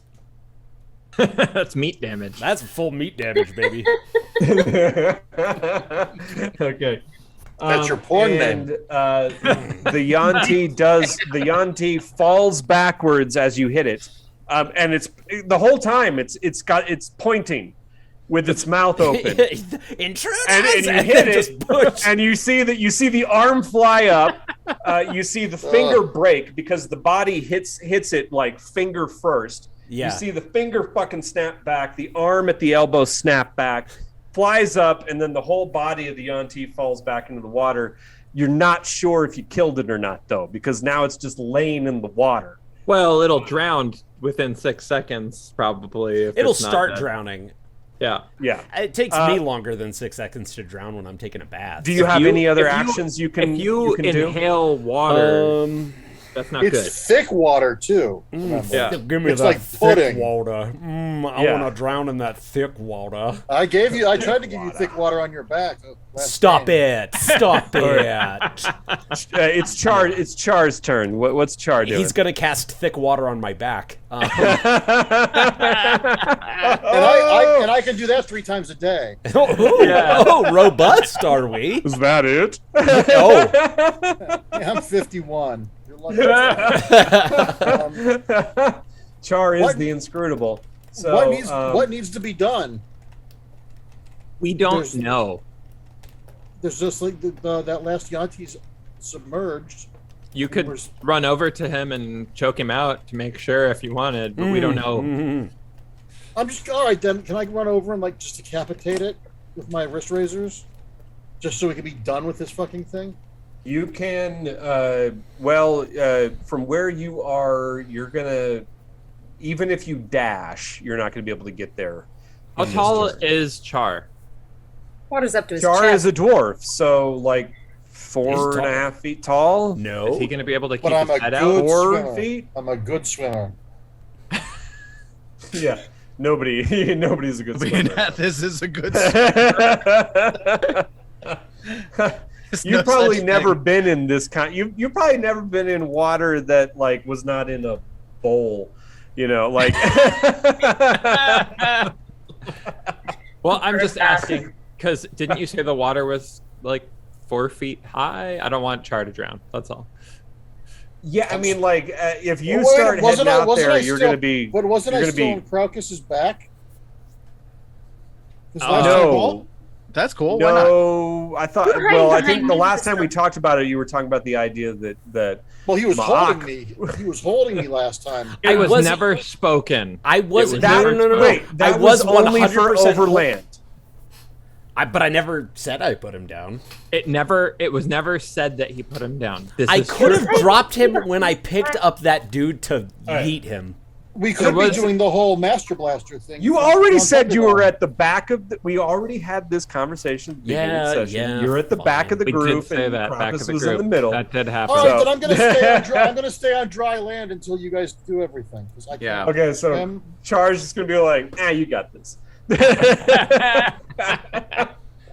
Well, I'm gonna give myself guidance while you guys. You do can that. hold your action. actually, no. He gave himself guidance. He gave himself guidance. That's for real. Yeah, No, that's cool. I meant guidance. Okay, well, it's Desi's turn now. I'm gonna go try to save Chance or Chase or whatever the hell his name is. Okay, so in order to get over there, you'll have to dash, which will get you up to Chance this round, but you won't be able to do anything else. But you're there standing next to Chance right Well, now hang on. What? I've totally forgotten what Bardic Inspiration is. If I cast Bardic Inspiration on Chance, is that going to give him? He can't do shit. He's immobile, right? Is he Yeah, completely he's unconscious? completely, like at this point, like Like he's not doing saving throws? Why are we No. saving him again? It's the right thing to do. You got to disconnect 'Cause him you from wanted the, to date the Brood him? Queen. No. Rocketeer. Well, you He did looks want like the to have Rocketeer. sex with him. Yeah, I said date. I meant coitus. Somebody to hate. So Crocus is a virgin. We just found out. Yeah. Crocus is no virgin. I forgot that I'm supposed to be speaking with a different accent. Oh my god. I can't wait to Well- have that discussion in game. Oh The yeah. French love Jerry Lewis, so that was kind of a Jerry Lewis impersonation. Hey, Uh, easy. Joseph, now you need to think about your sexual history. Go. In real life? No, but in game. Okay. All right. It's about the same length. That's what she said. Hey, yay. No one's ever seen it. Thank you. In game? Yeah. Yeah. Let's continue playing. Yes. Let's do that. D&D. Okay, so having said all of that, Desi, you're standing within arm's reach of Chance as you push your way desperately through the water. It's now Mock's turn.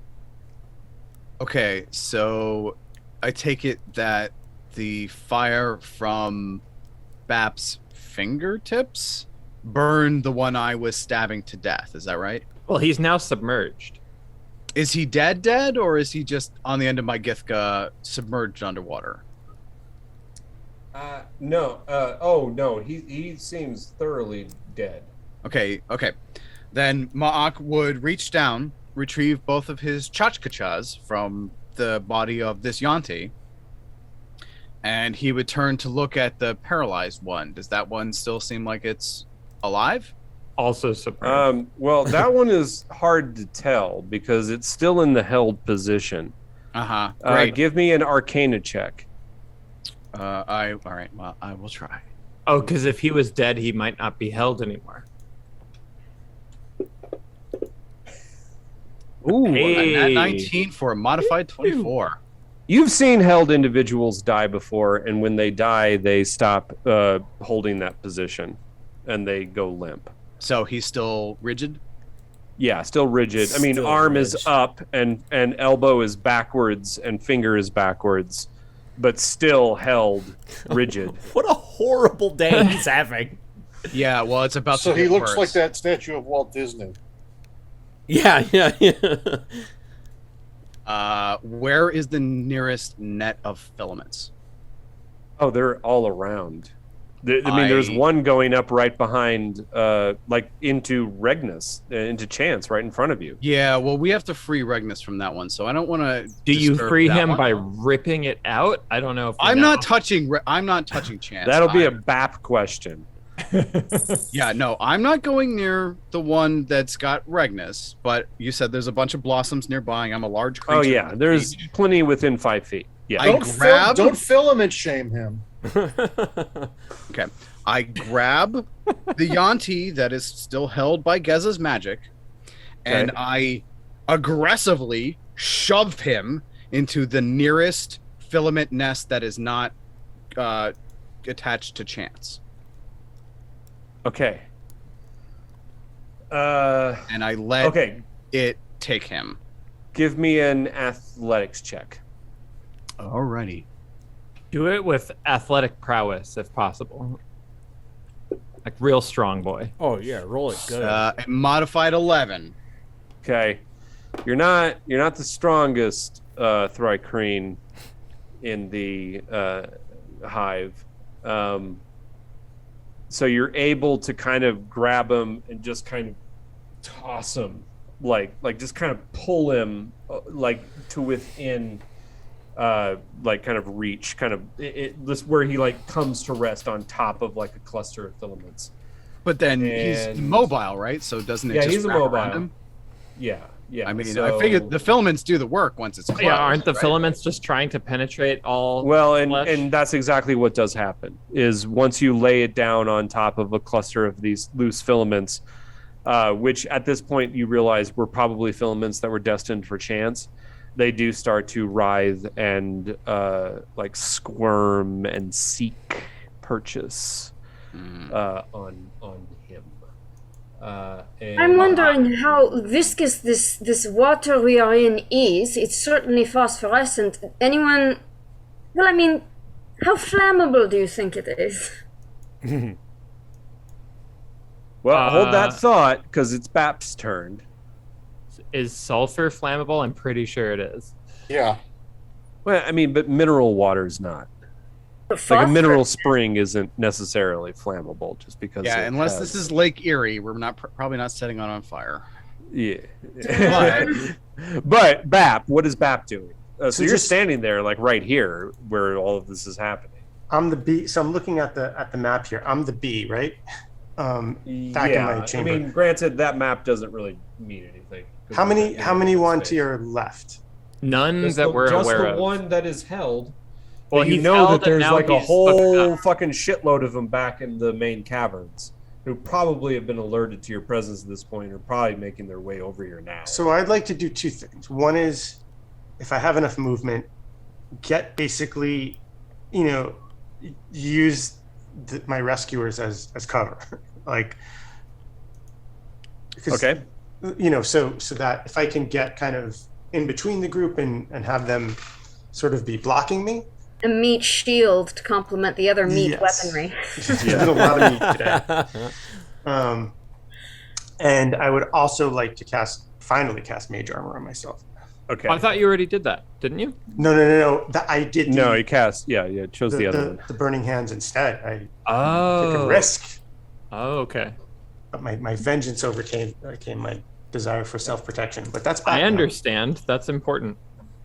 All right, and during your turn, you can see the filaments thoroughly take over the Yuan-Ti pureblood, nullifying it as a threat. Is his hand still out? It goes limp in the water. As the filaments start to burrow and you see a plume of blood burst from the back of its neck and cloud the water beneath. I spit on him and add my saliva to that blood. Ma'ak nods with approval. If Geza sees Bap moving away from Chance, he will start to chastise you. Bap, what do we do with Chance? Can we save this man? I've asked you. So, do I need to roll any more insight for that, or give me another insight check. Okay.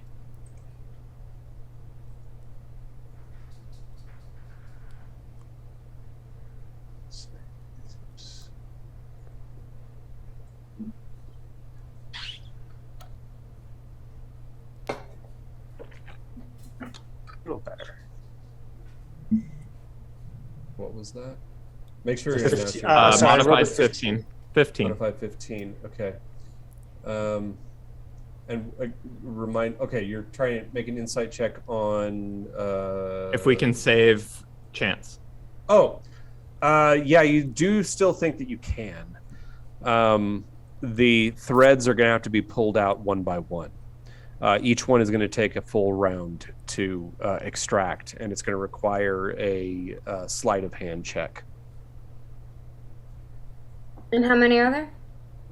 Right 2. now, there are 3 filaments Oh, 3, I thought that have penetrated into Chance's neck. Usually, there's over a dozen that penetrate.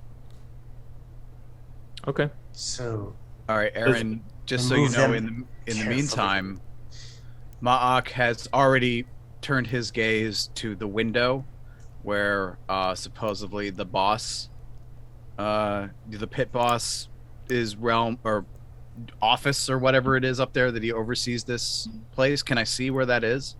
Yeah, you can see where it is. Okay. That's Is not there too a- difficult. Are there any Give me figures in give that me an window? investigation check. Alrighty. Here we go. Ooh, nice. Dirty 20. Dirty 20. So you start watching that window, and in the first round, you don't see anything. I'm not going to make you re-roll. Okay, that's fine. Just we'll so you get- know, you- I have readied my action to throw my tchotchkachas at anything that steps into that Okay. pane to see. If they could see us, I see them first and I kill them. Okay. Yeah. Let me go ahead and do that.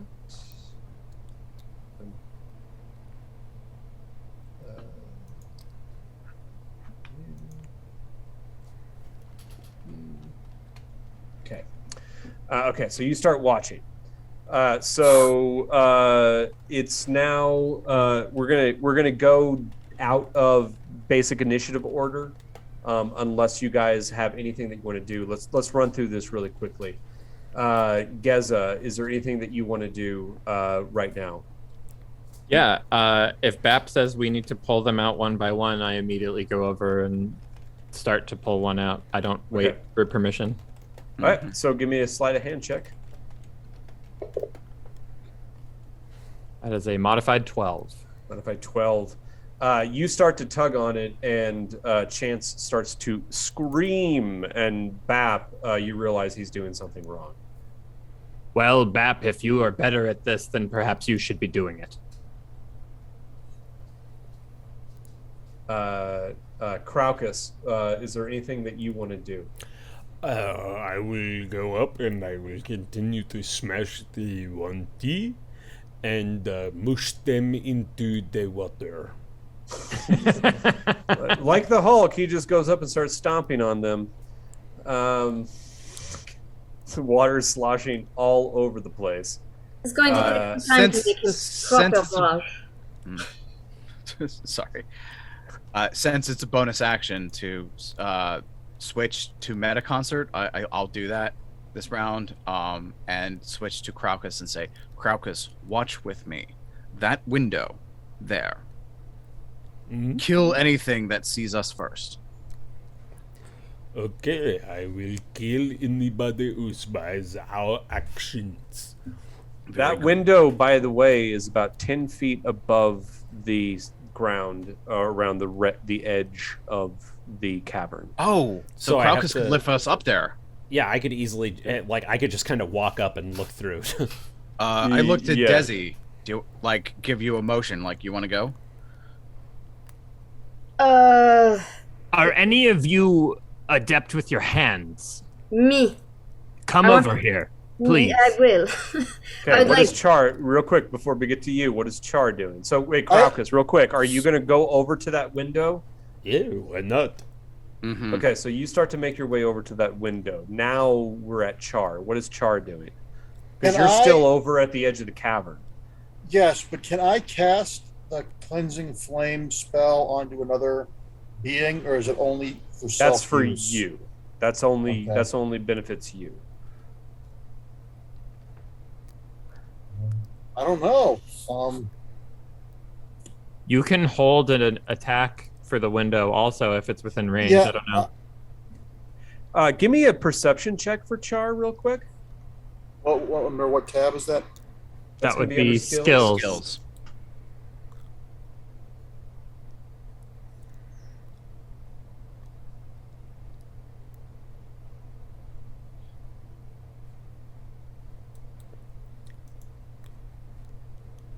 Okay, never mind. Modified 5. Jesus. Your attention is very much I'm just gonna turned stay here and towards look the at commotion lick- in the cave. lick rocks or something.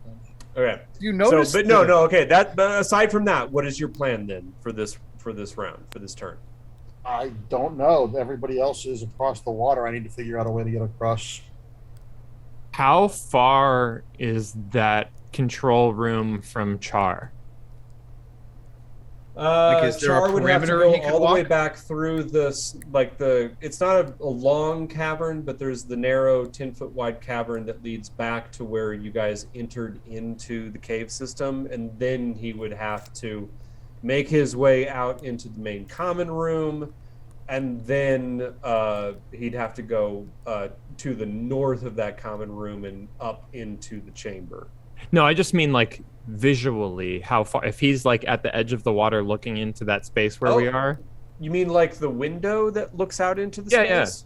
Yeah. Oh, that's from where Char is standing, 5, 10, 15, 20, 25, 30, 35, 40, 45, 50 feet to the right. So I assume Char would have offensive capabilities that could reach that, right? Like some kind of flame Yeah. spell or something. I mean, it's directly to your right, so you can't actually see the window from your vantage point because you're staying at the edge of the cavern. So you would have to make your way over there or like move out into the space further so you can get that vantage point. But not deep enough where it's like drowning him or anything. It's No, like no. Like if you moved out like 15 feet, you'd be about 3 feet, which would be up to your armpits. And then you could make your way over there so that you could get a good vantage point. And you can see Craucus trudging his way back over in that direction also. Yeah, I mean, that's what I assume because he's still on the edge. He's not in Well, danger. then can Craucus just pick me up and throw me over there? Then I can be there, and then we can guard the window. You could ask him. I've got Ask my him. I fire mean, spells. Craucus is making a beeline what? towards that space, so you'll have to kind of like meet Call him in him. the middle, or call him. Yeah. Yeah. Dummy, turn around. I don't can't turn get around. there. Craucus, food. Hey, you were saying something to me? Yes, can you carry me over by the window, please? I can help guard Uh, the window while they're doing. If you ask nicely, I Will will. you please carry me over towards the window? Of course, little one. I pick you up and I hold All right, you well, like you- a platter. You're not able to get there this round, but Well, you start that's to what I- run down. that's yeah, what I that's do. what you're gonna do. Okay. So, Desi. Desi is going to try her hands at these tentacle thingies. Sleight of hand. Mm-hmm. Hey, you're better than me. Yes, and you are able to delicately, like you brace one hand around the wound in the back of his neck, and you kind of hold it, and then you separate the three filaments, grab hold tight of one, kind of wrap it around your index finger, hold tight, and then slowly start to tug it out. And you can feel it start to writhe in your hand and twitch and coil. And then slowly, you can see it completely covered in black, oozing blood and pus. And then slowly, there's a final snap as it comes loose and starts to whip around in your hand, and you can just toss it aside, and it falls down into the water and just kind of whips around and writhes, and then slowly just starts to calm down and settle. And give me an insight check on that.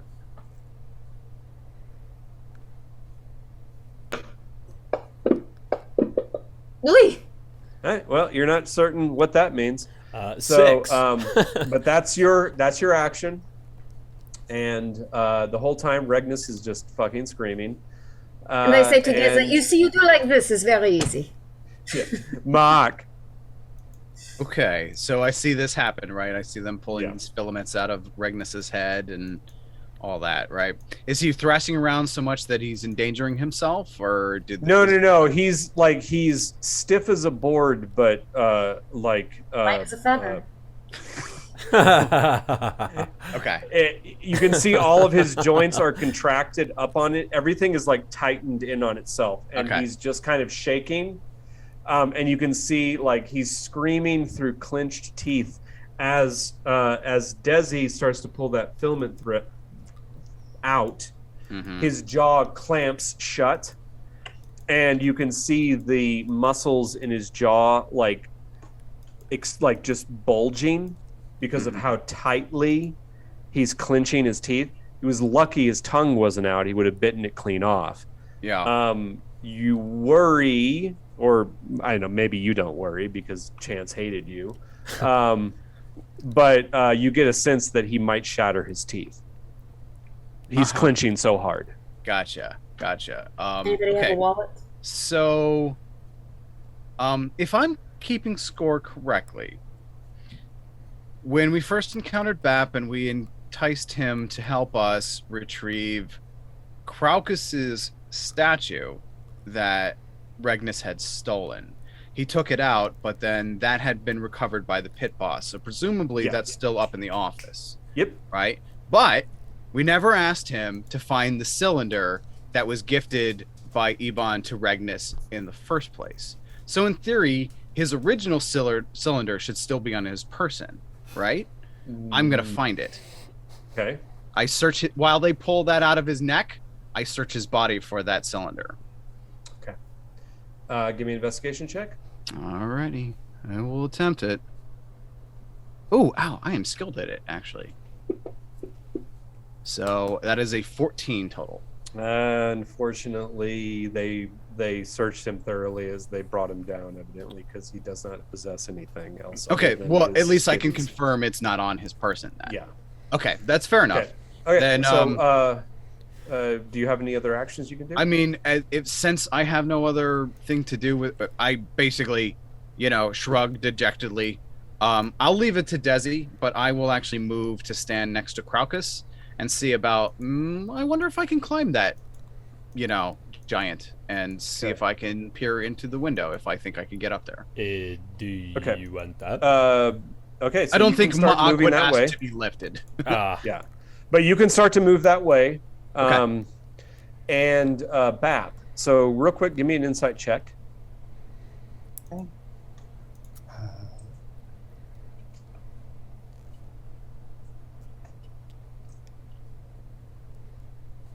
Okay.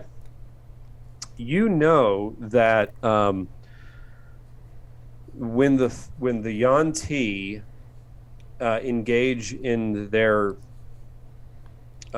spiritual observance at this time, they go into a trance. So you have a sense that you might have about 1 more minute before they take notice of what's happening here in the Brood Queen's chamber. So that's 10 rounds. So I share that with the others, and I'm like, these slithering scum are probably in some sort of somnambulant state, but we've got to move quickly. Okay, so what do you do after you say that? So there's no more. Are we in no more combat right now? Or are we? No. The Yuan-Ti have filaments, been though, right? dispatched. 2 filaments.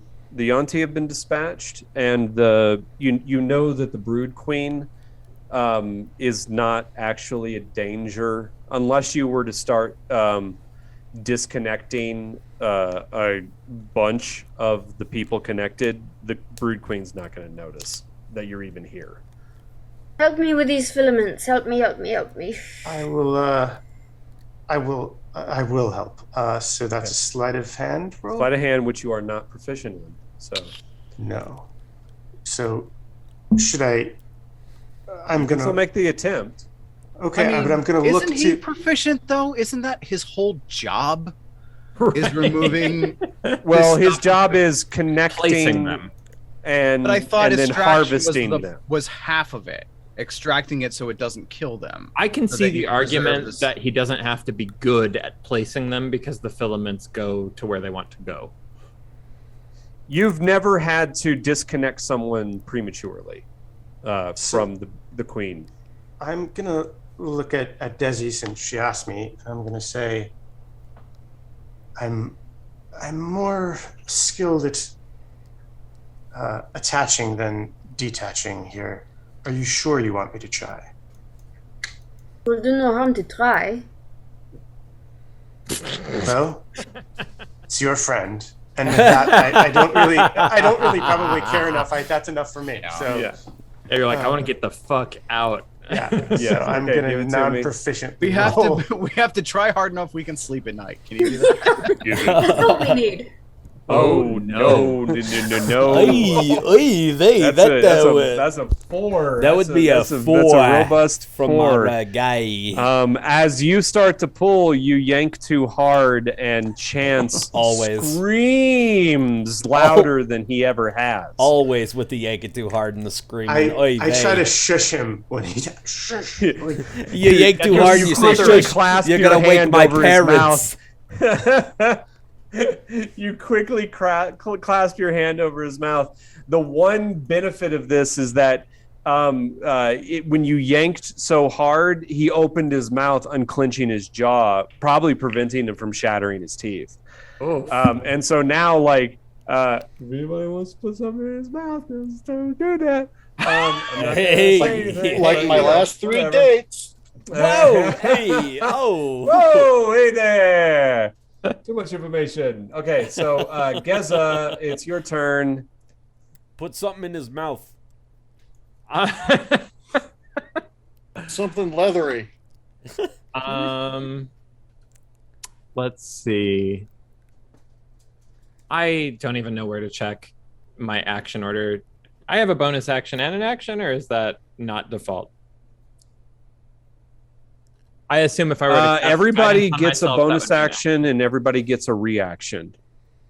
Okay, it's one action. It just depends on what you have that you can use your bonus action or reactions for. Okay. I like how you were just bouncing up and down like a bird. Well, I'm just gonna try to sleight of hand one of these filaments out again. Do it. Okay, let's do it. I only have one. You tell Bap and Desi to stand aside. I'm like, Bap, it's okay. I'll do this. Can I give him inspiration? Yes. You sure can. There you go. Some inspiration for you. Nice. Okay. Bap, you feel like, what the fuck? Am I chopped liver? You No, are. I just forgot. Bap, you are We even with assumed inspiration. you were trained.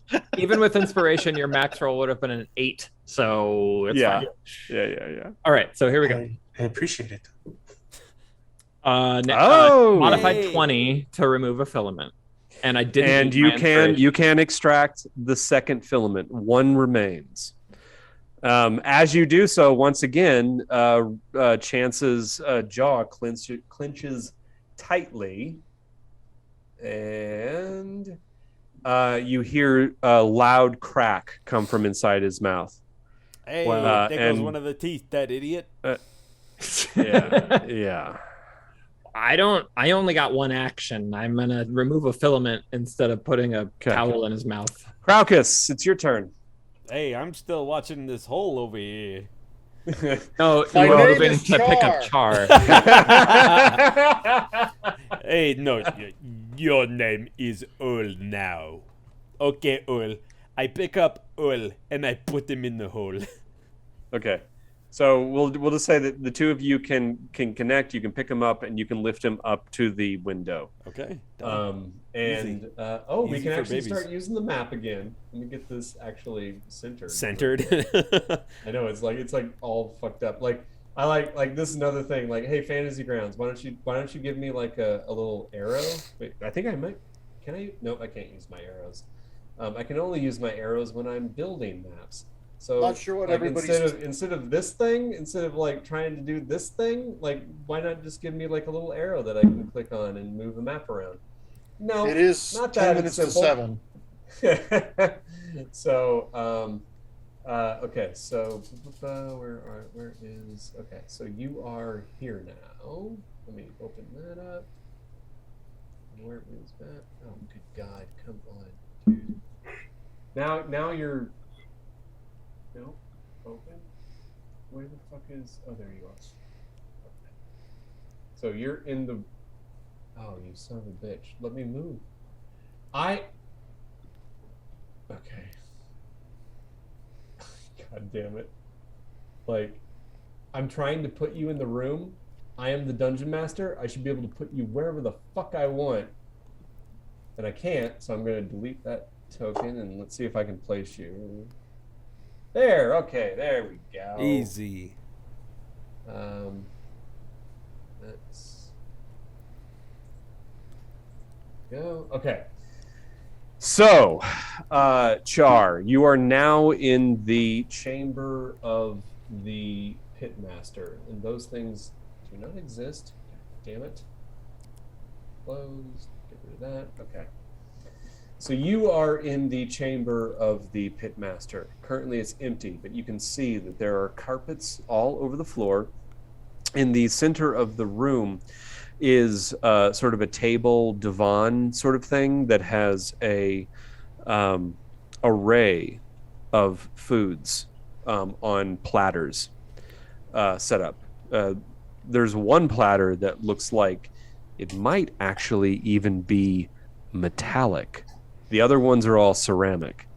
But that metal plate, whatever metal it might be made out of, just catches your eye immediately. And it's Right. covered in dates. The other platters and bowls have different foods from all over, this region of Athos. So there's farro berries. There are olives, all kinds of things. There is an actual proper bed to your left, all the way on the other side of the room. You can see directly to in front of you and to the right at the side of the wall, where I'm pointing to right now. There's a writing table, and next to that are a couple of large pots with lids on them. And you can see there are papers, well, not papers, there are clay tablets, soft, fresh clay tablets on top of the writing table, with an array of writing implements for marking into the clay. down at the far end of the room, to the south of the room, you can see there's a single exit. There is a basically just a leather drape that's drawn across the doorway. Do the carpets match the drape? And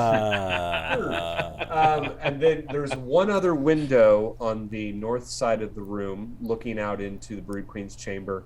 And then you can also see to the south, to the right of that door leading out of the room, up against the wall, there is a chest, closed, a big barrel top chest. And then there are a bunch of amphoras, clay pots that taper down to a point at the bottom and have one large handle that typically in Athos are used to transport things like olive oil, wine, broy, which is a type of beer made from farro, a cactus, and other liquid stuffs. So it could even have like lamp oil in it, who knows? But there is a stack of them leaning up against the wall. And then there also seems to be samples of silk on the other side of the room near the bed. Okay, well then can I cross over to the table and check out the potentially metal tray? Yeah. Well, actually, the metal tray is in the center of the room on the divan. As you move towards that, you can see that. Give me an investigation check.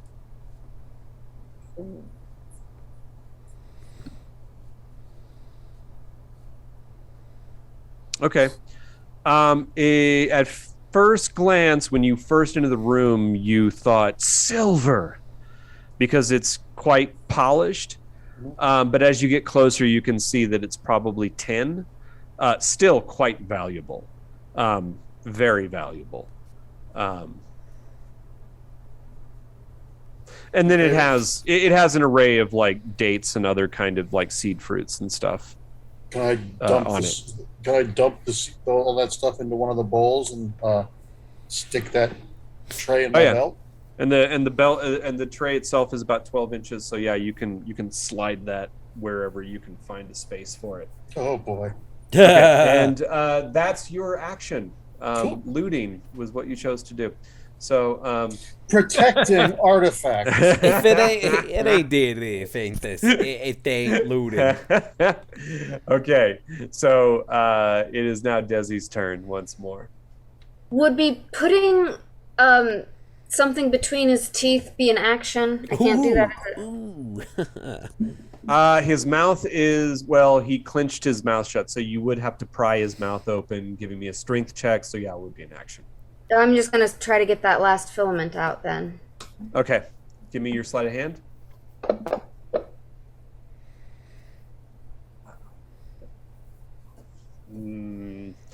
You try, you start to tug, and as you do so, you hear another tooth snap, and you can't get it out. Maak. Do I think that I could scramble up Craucus's back and get into that window? How high is it off the ground? It's 10 feet up. Theoretically, you could just climb up the wall too. Well, actually, you can't reach 10 feet, but you could definitely try. But no, with but Craucus's help, as a Thrycreen, I can leap 20 feet vertically. Yeah, you could do that. In theory, with a bit of a space, I could just jump into that window. Yeah, if it's not just that high. Just a simple, and that would be a pretty low DC athletics check. Okay, well, then I'd like to. I'll make that. I'll basically try to jump through the window and land next to where Cha'ar is standing. Okay. So athletics, because it's I'm thinking because it's a small aperture, it's about 3 feet wide and about 4 feet tall. For you, I think it needs to be an acrobatics check.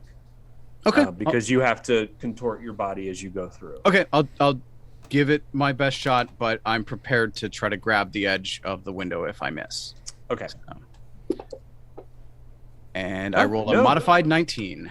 Boom! You're able to shoot right through the window. Your chitin scrapes against the like the top as you go through, but doesn't hurt too bad. You think you maybe only, you might have to do some buffing in the morning, but you think you should be fine. No, that's fine. It's a war wound anyway. I look around for anything that needs killing, but I assume I don't see the. Yeah, you just see Char over there by the divan where all the food is, sticking something into his belt. I suppose I understand that. Okay. Then I will attempt to locate Crocus's statue. Okay. Okay, give me an investigation check. All right. If you'd believe it, I am skilled. I am proficient at investigation, and I am very intelligent. So I roll a 14, though. Not so great. Okay, so you start moving around the room to the most obvious choice first, which is the desk and the large pots that are sat next to it. And though you do see lots of interesting things that you might want to revisit on the desk and in the pots, you do not find the statue. Aaron, just as this is happening, I'll switch from actually I don't think I ever switched off it, so I've still been using essentially wild talent all this time, forehand specifically. And so anything that's interesting that weighs less than 5 pounds finds itself floating off the desk and into my hand, and then I stick it into a pouch or onto a belt or on a hook or whatever. I'm just looting this place as I go. Just anything random. How does that wild talent work? Well, since you asked, let's see. You telekinetically manipulate up to 5 unattended objects within range, which is 30 feet, simultaneously moving them to another location within range in any orientation you desire. You can only affect up to 5 pounds of matter at once. So 5 objects or 1 5-pound object. Mix and match here and there, whatever. I'm looting this. There are 2 tablets on the desk that basically end up weighing about 5 pounds that you take. Sure. Because they're fresh tablets, and you know that the pitmaster has been writing in them, so they must hold like the most current information. I'm taking those for Char or Desi or whoever, or Geza, whoever can make more sense of them than I would be able to. Okay, so what's Bap doing? So how many are there any filaments left, or are there? There's 1 filament left that Desi wasn't able to get out. I think I'm looking at Desi again and saying, do you want me to try again? No, Bap, we have this. So then, all right, there's no enemies in sight, right? No. I'm going to sort of hold an action in case somebody appears. Unless you want to put something in his mouth so he doesn't lose all his teeth. Can I do that? I can do that as like a free action, right? Well, you'd have to pry his mouth open, which will take a athletics check. Okay, I'll do that. Yeah. Okay, I'm sure he'd appreciate it. Athletics, like it's gonna be an Olympic sport. Well,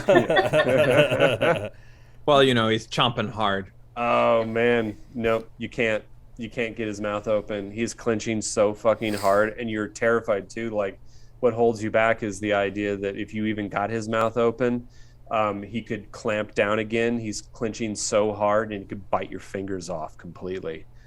No, you're not able to.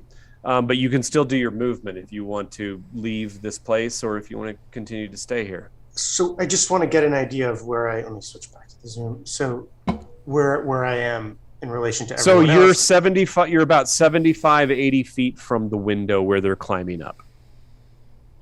Oh, I'm gonna get out of here. But Bap, do you know that window is an exit? I don't know if you're familiar with this space. Oh wait, isn't that window goes up into the pitmaster's chambers, and then there's also the main exit that leads out down into the Malison chamber, which are the 2 individuals that you just killed. Dope. So, okay, I'm trying to look at the map and so where are there? I see like. Okay, so right now, like this over here, where you see my cursor? Yes. That's where Ma'ak and Char are, and actually I should put Ma'ak over there. Ma'ak is right here right now. Okay, and for some reason Ma'ak is really small, even though Ma'ak is a big person. Okay, so that's that. That's one window. That's the other window right there that looks down into this right here is the edge of the brood chamber. You guys are way up here off map. This is the main entrance into the brood chamber that leads back into the Malison chamber right here. And over here where you're shown right now, that is where the slave pen is. And let me go ahead and remove your token from there. And then further down, this area down here, this is the primary chamber. This is where they hold their ritual. So once in the Pitmasters, you know that they're up in the Pitmasters chamber, which means in order to get out of here, if you can do it fast enough before they come out of their trance, in order to do that, they're going to either have to move through the space where they are currently conducting their ritual or crawl back out through the window and take the back route back around and up the stair here to get back out to the tower that was on top of the mesa. This is interesting. And who's in the room with me now, right at this point? So right now, like everybody but Ma'ak and Cha'ar. So, but Craucus. So let me put Craucus down. Craucus is right here. Okay. And I believe that's it. Geza, Ma'ak, or Geza and Desi are still over by you. I think I'm going to stay where I am. I'm not looking for a fight, so I think I'll stay, and I can make it to. I mean, there's nobody. I keep clicking on the screen like I can ping it, but the room where there's the ladder going up. Is there anybody in there? In here? Yeah. You would assume not. Because you assume that all of the rest of the Yuan-Ti are engaged in their ritual down here in the main chamber. I think maybe I'll stay where I am just in case, just for protection and in case I need to guide them out to there. Okay. So you're going to hold action. Geza, what are you doing? I'm going to pull the last thing out. Okay. Give it to me. 19. Do I feel like I need to use my inspiration to? Nope. Okay. Nope. You start to slowly thread it out. This time you get it. You understand like how to apply the right pressure to the back of the neck, kind of wrap that thing around because it's really slick. So you wrap it a couple times around your finger, and then start to slowly tug it out. And as you do, Chance, you hear one more snap as another tooth is cracked in Chance's mouth. But as you do so, Chance, then like you get it out, it pulls out, you do the same thing, you let it go, it falls off into the water, rises around, and then slowly calms down. And then Chance collapses into the water. But that's your turn. Craucus. Knowing this needs me to pick them up and put them in the hole. I when Chance collapses, I say, Craucus, lift him into the window if you can. I pick him up. Remember, you're 80 feet apart from each other. I don't care. Okay, so are you going to run back over and get Chance? Yeah. Craucus, carry Chance to the window. Yeah. Okay. I come smashing through the water, kicking aside whoever's in my way. It doesn't matter. Bap, I'm sorry, what did you say, Emelie? Bap, the window is a way out, yes? So how do I explain it? It's Is that where we should go? It's only a way out if you go through the chamber where all of the Yuan-Ti are currently engaged in it's the the ritual. exact opposite place we want to be. No. Okay, I'm gonna so- say no. Come towards me. I will guide you to the. We've got to go back the way we came. Crowcus, you The will idea be is that carrying you want to Chance, be. but not to the window. Yeah, the idea is that you want to be over. You want to go back to where you came into the cavern. We're leaving the way we came. Okay. Yeah.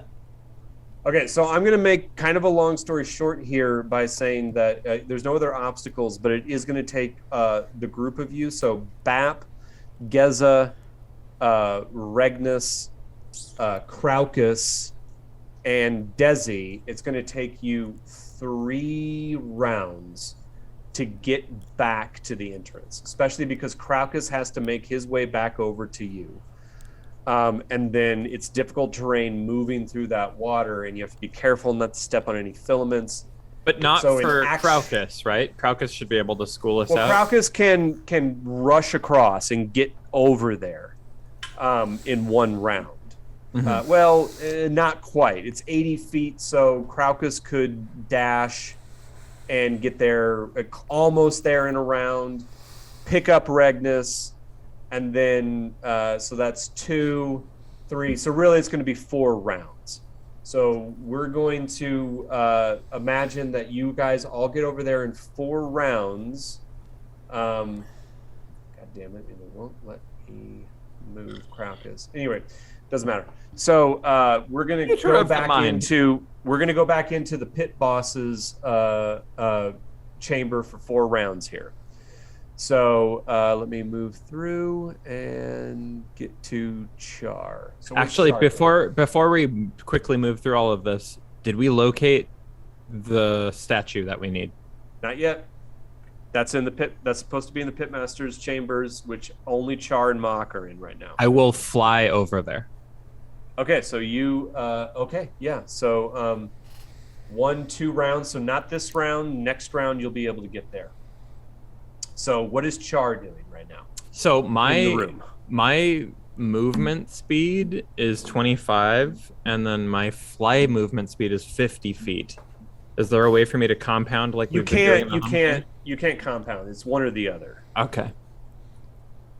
So yeah, 50 feet per turn for me. Okay. So yeah, what is Char doing? You just tucked that plate, that tin plate, into your belt. Now you've got the rest of the room. You see Mock is in here now with you. I want to look for the statue that we need. Okay, give me an investigation check. Okay.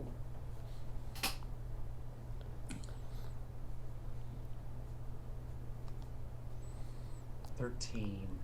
Okay, so you start to move over towards the bed, and you go to the chest that is near the bed and toss that open. Inside are just garments. Unfortunately, no objects that resemble the statue. However, you do find a pouch. Inside that pouch are a bunch of ceramic pieces and also a few precious metal pieces. Looks like a couple silver in there as well. Kara's a rich man now. Yeah, so Holy go ahead shit. and log I'm going to leave you guys and open my coffee shop. for your in your character sheet. Log 30 ceramic pieces and 2 Damn. silver pieces. Where do I do that? That is going to be in your inventory, I believe. Inventory tab, yeah. Okay. And if you don't have the silver pieces are under treasure, and ceramic pieces would be the CP next to. There's SP so and ho- CP. So how many SP? So 2 SP and 30 CP. Okay. Mock. I gotta leave in a couple of minutes. Just to Yeah, Mark has to leave in we're- 2 minutes. 2 minutes. Okay. Why don't both of you give me a couple more investigation checks real quick? Mock and Char.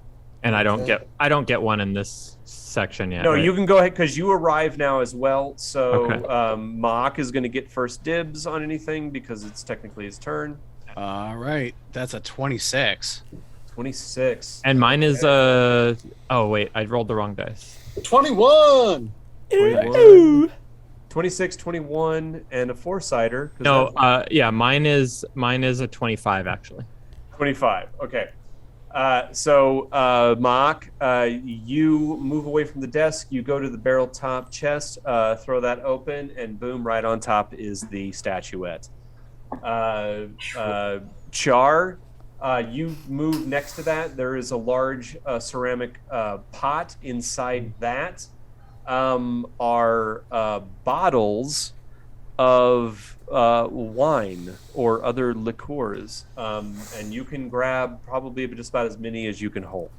Okay. There are and 10 you should write bottles that in there. Write that in your notes section. You can just freely write in notes if you go to the notes tab. Okay. Geza, by the time you get here, there's really not much else to see except for some things that were overlooked on the writing desk by Ma'ak. There are some valuable writing implements, as well as some actual ink and papyrus, which all hold like really good value. So you can grab those. Okay. So then the group of you can basically, like, just so we can get past this.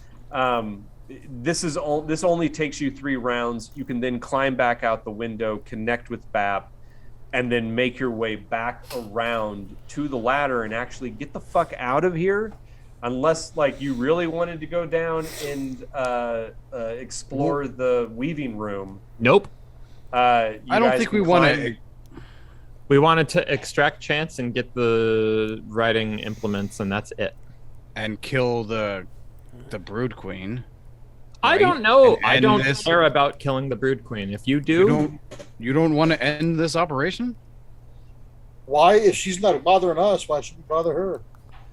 if Well, we without the if we Brood feel Queen- confident that we can take out all of the Yanti, then sure. I don't want to kill the Brood Queen. I want to kill the Yanti. One way or another, we have ensured that we will incur their vengeance. One way or So another, then they're going to hunt us perhaps to we the end of the don't world. If that's the case, then we don't flee. We hide in their chambers and attack them as they come. I think that is the best. I think that this is not an enemy that we can just leave at our backs. I think we need to eliminate all the numbers of theirs possible before they know that we're a threat. So we call everyone to the chambers and we do that instead. And once So we're in where the do you chamber- want? So just tell me this for next time, because I know we have to wrap up. Where do you guys want to reconnoiter and hide and wait to take them by surprise? Do you guys want to wait in the chambers, or do you want to try I to? think I don't this want. is a bad idea. Quick question: how much sulfur I do is as around? well. Well, the I sulfur mean, is in the the sulfur water. is in liquid form. It's coming out of the mineral spring. So Can't we set the sulfur on water on fire? We can try, but I don't think so. yeah, I don't. It's not that high in sulfur. It's a mineral spring. It's It's more like a hot springs than it is yeah. like a. also. I forgot to do this. So Mark, go ahead and give me that Constitution save I talked about at the beginning of the session. Oh, yeah.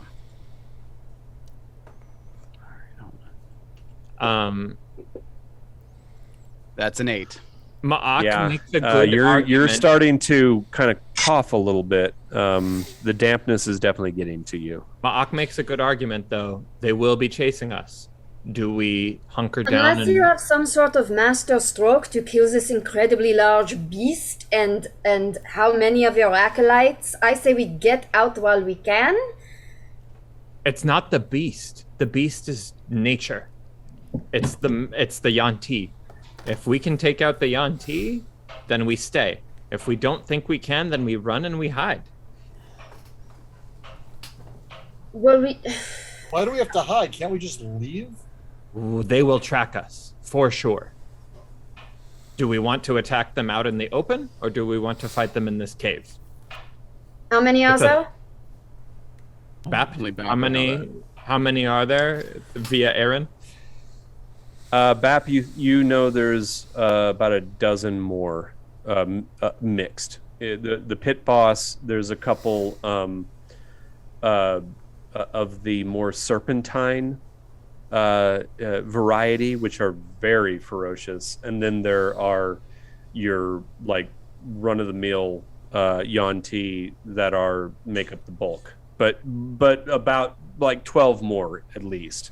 Via Aaron the Game Master, BAP, Yes. do you think we're better on the run or fighting with the element of surprise here in the cave?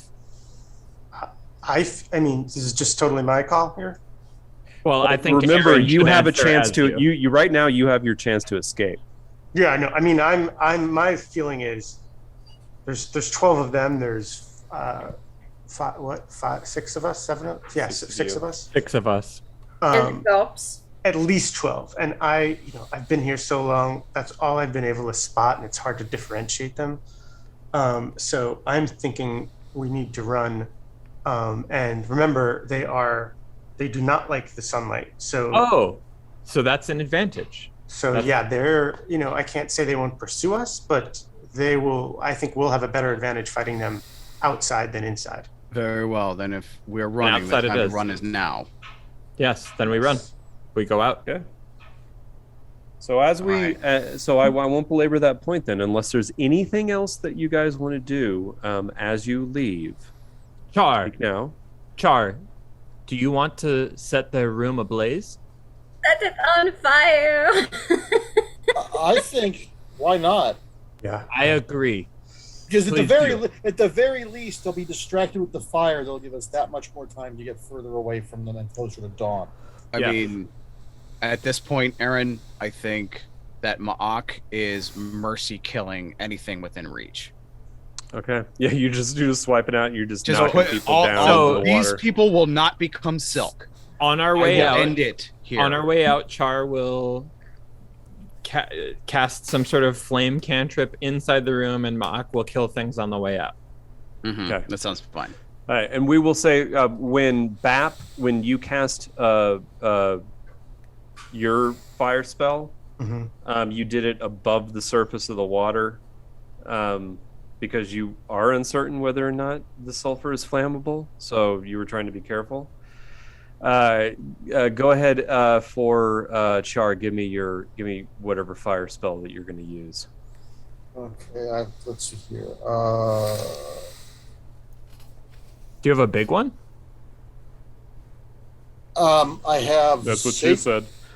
I have Sacred Flame. That's a cantrip, right?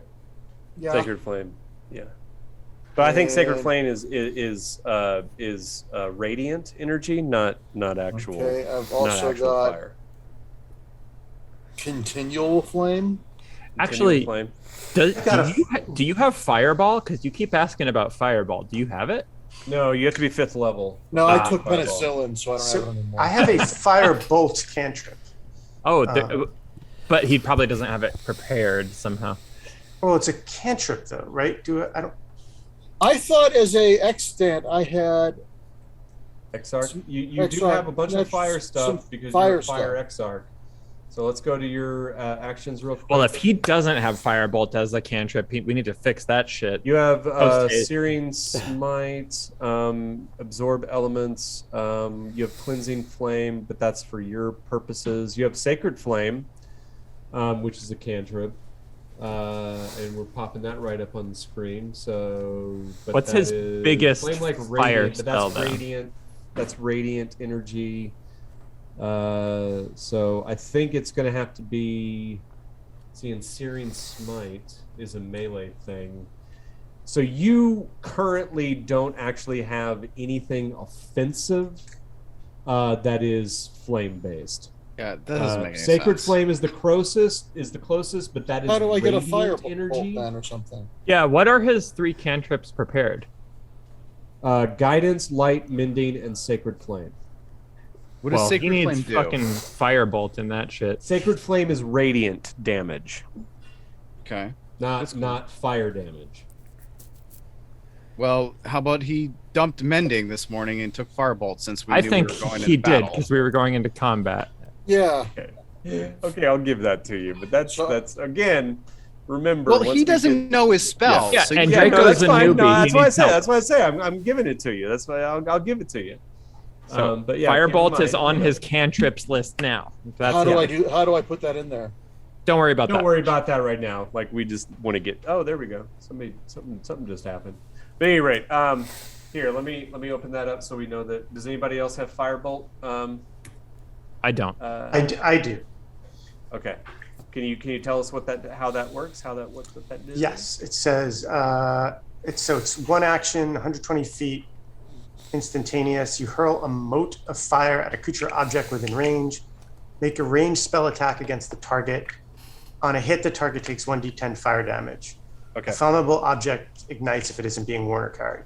That sounds like the thing that Char does all the time. That's like the most common thing that Char does. Okay. Wait, what level is Char? Is Char? Char is third level. Oh, okay, because it increases that at other levels. But Is all right. Firebolt Okay. 2 words or 1 word? It's two words? And then I can go in and also, Yeah, we'll add the actual spell in the long run. Yeah. Don't worry about that. So go ahead. Okay, so you cast it.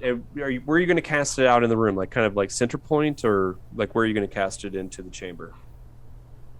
I'm in. Where am I right now? I am in still this. Well, this is as we're leaving. You guys, you and Mark have climbed back out of the Pitmaster's chamber, back down into the Brood Queen's chamber. And you have reconnoitered at the entrance into it where you first came into the chamber. That's where you've reconnoitered. So you can stand there and you look out across it and you can still see the phosphorescent glow of the chamber. It smells like sulfur overwhelmingly, the oppressive heat and humidity. And you can pick a point out there. Is there any visible like sulfur in the veins of sulfur in the cavern walls at all? Give me an investigation check real quick. Okay, and that's under skills. Yep.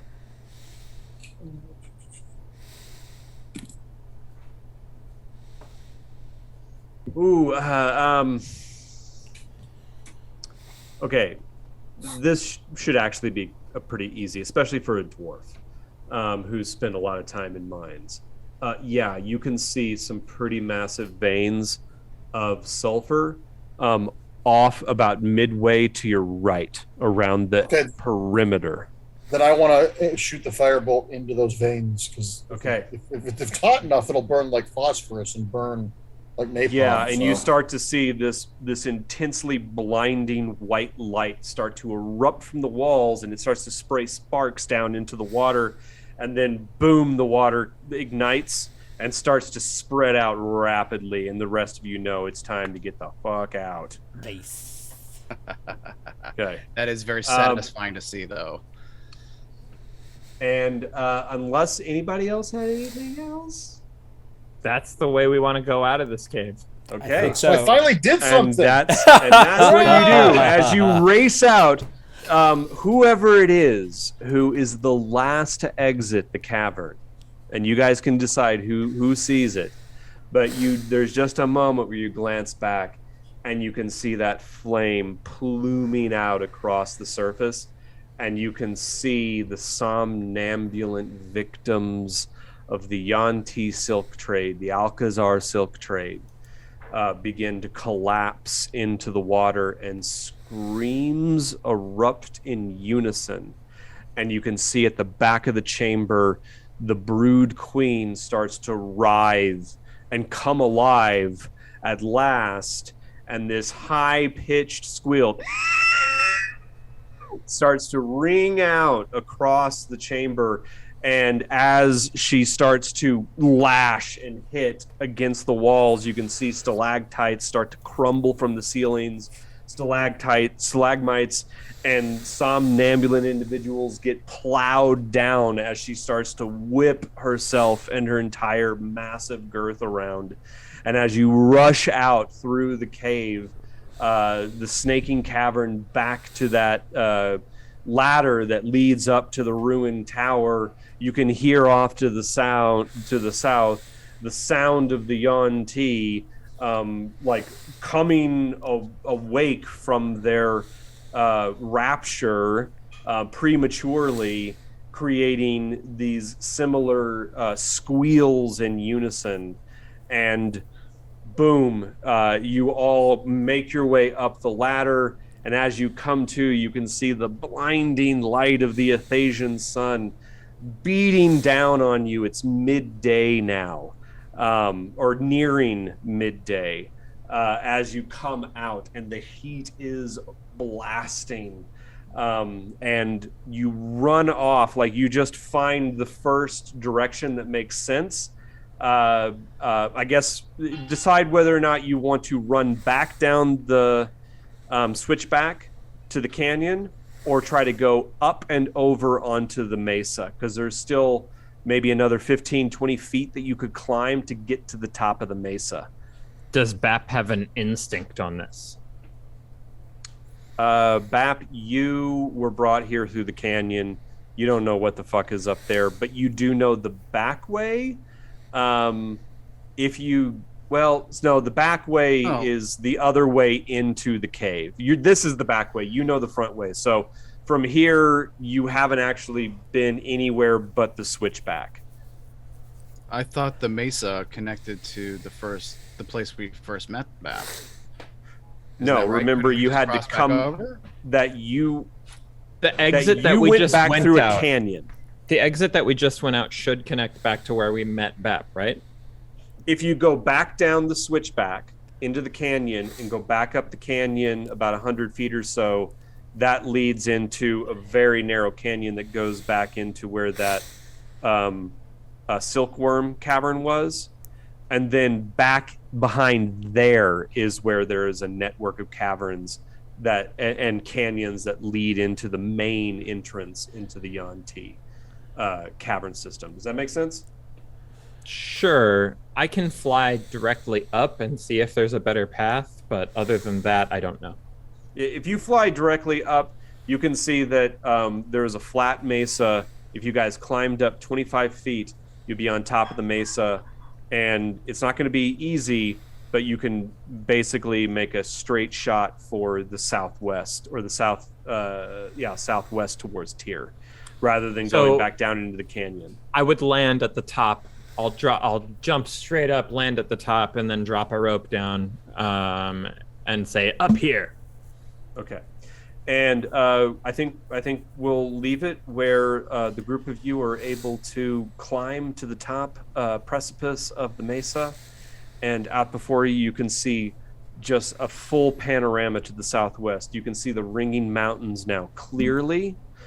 And you can see an open path to the southwest. Like I said, you're now at the top of the mesa, and it's rocky badlands up here. So lots of stony outcroppings, lots of loose dirt and soil and stone that are afoot. So you will have to begin to weave your way through this, but at least you're not following the path that the Yuan-Ti know through the canyon. And I think we will say, unless anybody else has a finishing word. Yeah, I just want to say I want to volunteer to be the one that's hung around to watch them burn. And Geza says, "And at last you're free. I'm sorry it had to be this way." And then I fly out. Roll for sanity. Yeah. I mean, if Aaron wants me to, but I'm happy to see them free. That's it. And with that, we will call it a night. Next time we return as our intrepid clutch make their final push towards the city of Tyr, hopefully. Okay. Everyone wave goodbye, say goodnight. Say goodnight. Bye, good night. Good night.